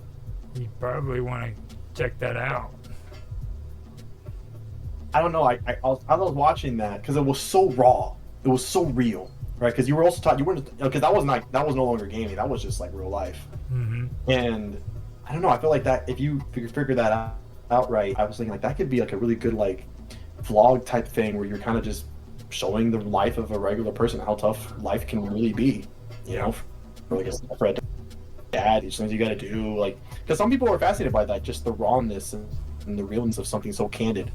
Yeah, someone just like, of someone who's just like has a head cam on or whatever, and they're just biking and doing deliveries because like this is what they got to do to hold it down. My dad is in his 70s, okay, and he sits in front of his television and he watches Royal Fan, and then he watches little Vietnamese women freaking building shit in Vietnam. That's it. That's all he watches. I mean, I'm not sure I'm wondering what kind of reason he's watching it for, but that's beside the point. Hey, you know why he's watching it for. Nobody here's stupid. We all know. I got that yellow fever. Anyways, but the point is, like, people like candidness, especially in this time in the U.S., especially nowadays in the U.S. How bad it is as far as like financial disparity is, and just how rough people can have it at certain points, and how quickly that kind of stuff can kind of just spread out.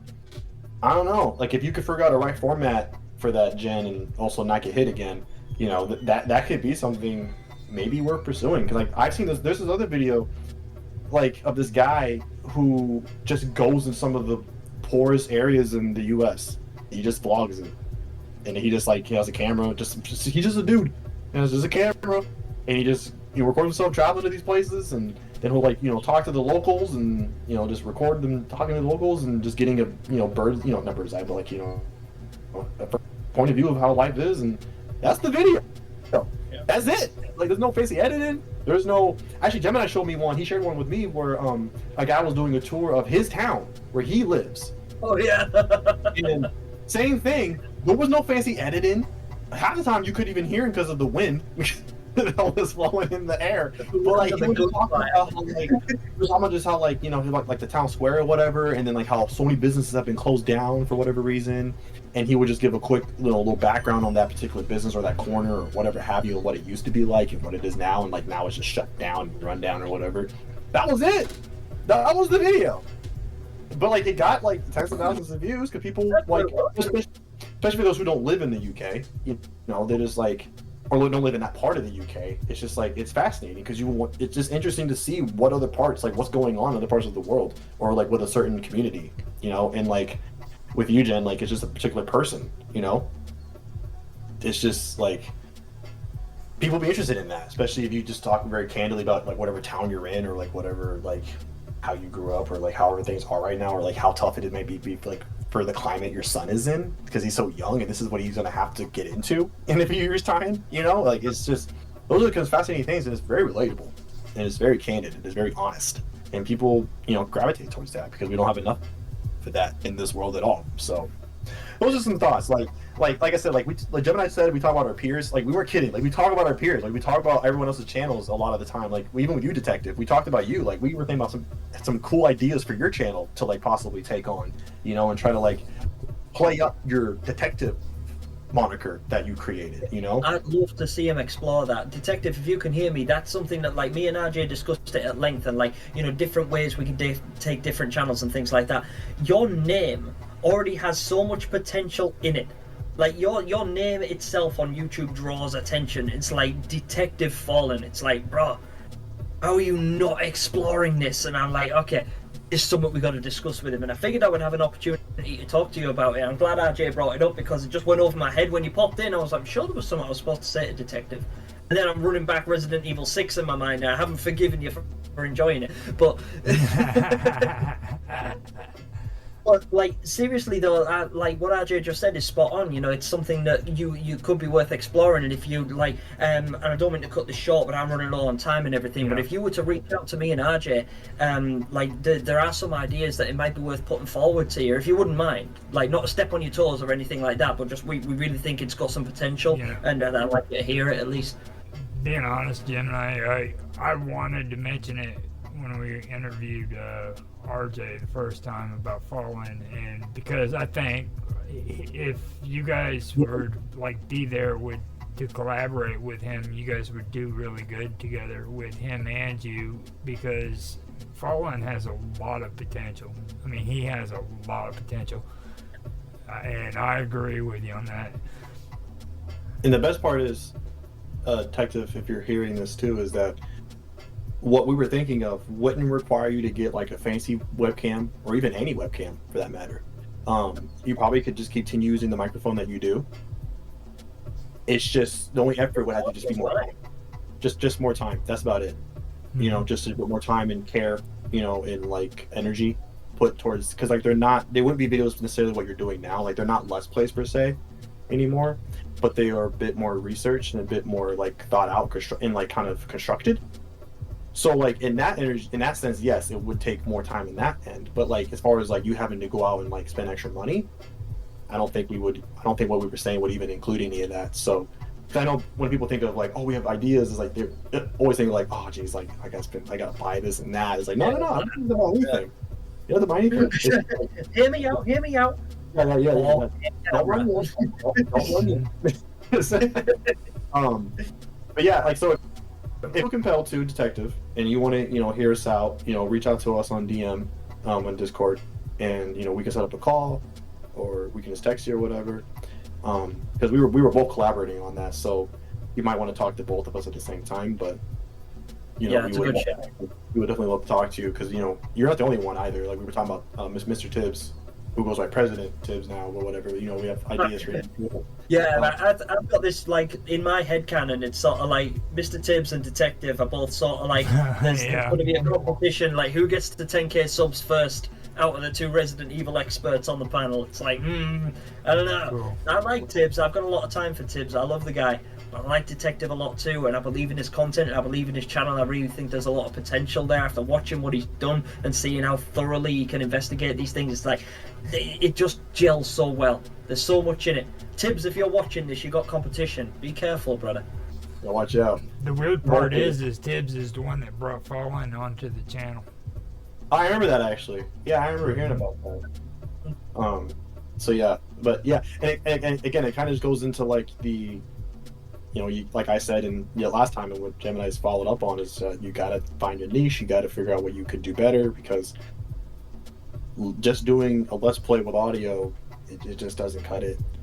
It sucks because it once did, but it just doesn't. And if you do have aspirations to have, you know, some more growth, some proper growth with the channel, these are some of the things that we have to think about and, you know, consider, right? Like, we're not going to force you and put it down your throat, but, you know, if you want to, we'll present you the idea, and then you can go from there.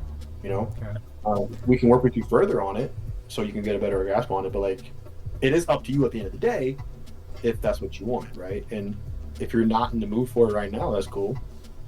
But when you are, we'll be here. So he said he's speechless for sure, and thank you guys for hold up, I gotta catch it. Speechless for sure. Thank you guys. I am trying for sure, and I do love Tibbs Rivals. Hell yeah, nah brah, for sure. I have tons of plans, I just can't get to it with my lifestyle, but like you said, I try every day to get that time. Please force me. RRJ Okay, you guys are amazing. He's such a trip. He spells that shit out too, you know what I'm saying? He doesn't just... No, it's an inside joke. Well, that's what I'm saying though. He spells it out though. You know what I'm saying? It's like only freaking Fallen does that shit. Where did that come from? Was it Jet or Lily? It had to be one of them. It was one of the girls, wasn't it? It was just in your stream, and someone was like, nobody asked you, or Jai. Yeah, one of them. Like, they would spell my name very differently and weirdly to how it is. Like, they were just finding different ways to spell the R and the J, like adding all these extra letters. Like, they're basically spelling it out phonetically rather than just how it's spelled. And so it just went from there. And then like Gemini does it, Tibbs does it, Detective does it. So, you know, it's just happened. But yeah. So yeah, because you know we see you, Detective, you know, and we don't want you to just be kind of at the same thing, kind of twirling around, you know, and like, and we don't know what your plans are per se, but like, you know, if it is just more Let's Plays, you know that may not cut it. You know, we don't know, but you know, so again, floor is open. Now keep in mind, I think I'm behind you in time. So I'm on the West Coast. Of course, Gemini is in the UK, so he's either 8 hours ahead of you or 5 hours ahead of you, depending on what time zone you're in. But yeah, just keep that in mind as far as planning stuff out. with us if you do plan to talk to us or want to hear us more out. So, but You yeah, also won't be upset if you're done. It's not like we're not going to start trust back me. the video. Trust me. Hey, I've been around freaking Rapid lately, so and I've been keeping close with Fawn because he's cool as shit. So I'm gonna talk to him too, and you guys are something he needs in his life. I mean, he's a great guy, you know what I mean? And I think you guys could do a lot for him, so I'll encourage it with you guys on that because he's awesome. cool. Well, you can push him to our way then. That's for what us. I'm gonna do. And before we get off here, you still need to give your plugs. So let us know your socials and stuff. Oh, well, to be fair, it's literally just YouTube. I do have a page, but I haven't used it in probably 2 years. So literally, you'll just find me on YouTube under the name Gemini. And I am a smaller channel, so if you guys plan to search me up, just type in either Gemini Little Nightmares, that'll probably put me up there somewhere now, or Gemini 1 Year Body Transformation, because that's my most... it's my most popular video, so it might still be on the algorithm somewhere, but it's not what I normally do. But if you're really looking for me, there's that. Also, reach out to me on Discord as well. I don't actually have my my information up, but yeah, if you happen to be a part of this community, if you are in a home away from YouTube and you have the means to contact me, don't feel like you can't. Just reach out, drop me a message whenever you like, and I will try to help you in whatever regard I can. I'm generally friendly most of the time, but I'm not super responsive, and that's not because I'm being ignorant, and it's not because I don't value what you have to say. It's because since this stream started, I've received 73 messages, and I'm gonna have to read them and go back, and every day it's the same because I'm part of so many communities. Messages constantly flow in, so I just straight up ignore Discord, and then I'll set aside like an hour every day where I'll go through, I'll reply to comments, I'll speak to people on Discord, and I will connect with you. So if you reach out to me on Discord, please don't think I'm ignoring you. I'm not that big, trust me. I will get back to you. And I want to point out to you too, this is going to be our New Year's Eve video on Home Away from YouTube, so you guys are the New Year's Eve people. So excellent. Well, Happy New Year, everyone. Hope 2024 works out for each and every one of you. If you don't get a hold of him, you can reach out to me. I'm like his right-hand man, and Yeah, do that. It's like I work for him, but he's.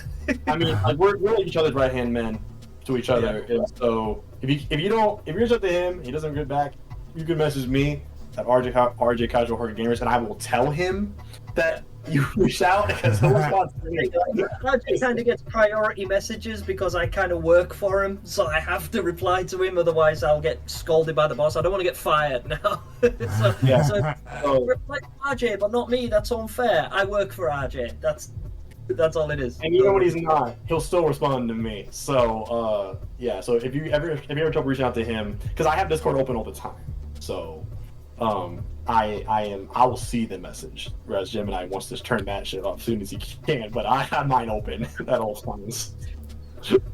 Okay, with that being said, I'd like to welcome everybody for being here, and this was an excellent interview and an excellent roundtable. Everybody did great. I think it went off pretty well. So likewise. We didn't have Zach again. Yeah, I mentioned But damn that it, Zach. I mentioned that to him. He said he's sorry. He loves you, man.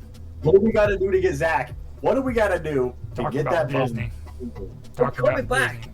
I've had him on three. Every day. I've had him on 3 interviews talking about Disney. Okay, but not one time about gaming. We got to trick him. I'll talk Disney all day with him. We got to trick him then. We got to tell him it's a Disney one, but it's not, so we can get him in. And then that's a good idea. Bullshit, bitch. Recite The Little Mermaid with him. I'm not joking. I'll sing all the songs. Please don't. Please don't. Okay. I don't want to do that. I mean, Sounds not good. that I'll mute, but I'll do it. Don't do it. Okay. So you guys have a good night, and thank everybody for showing up. Thank you, Fallen, for being here, And sorry we missed you, Darker Things, before you took off.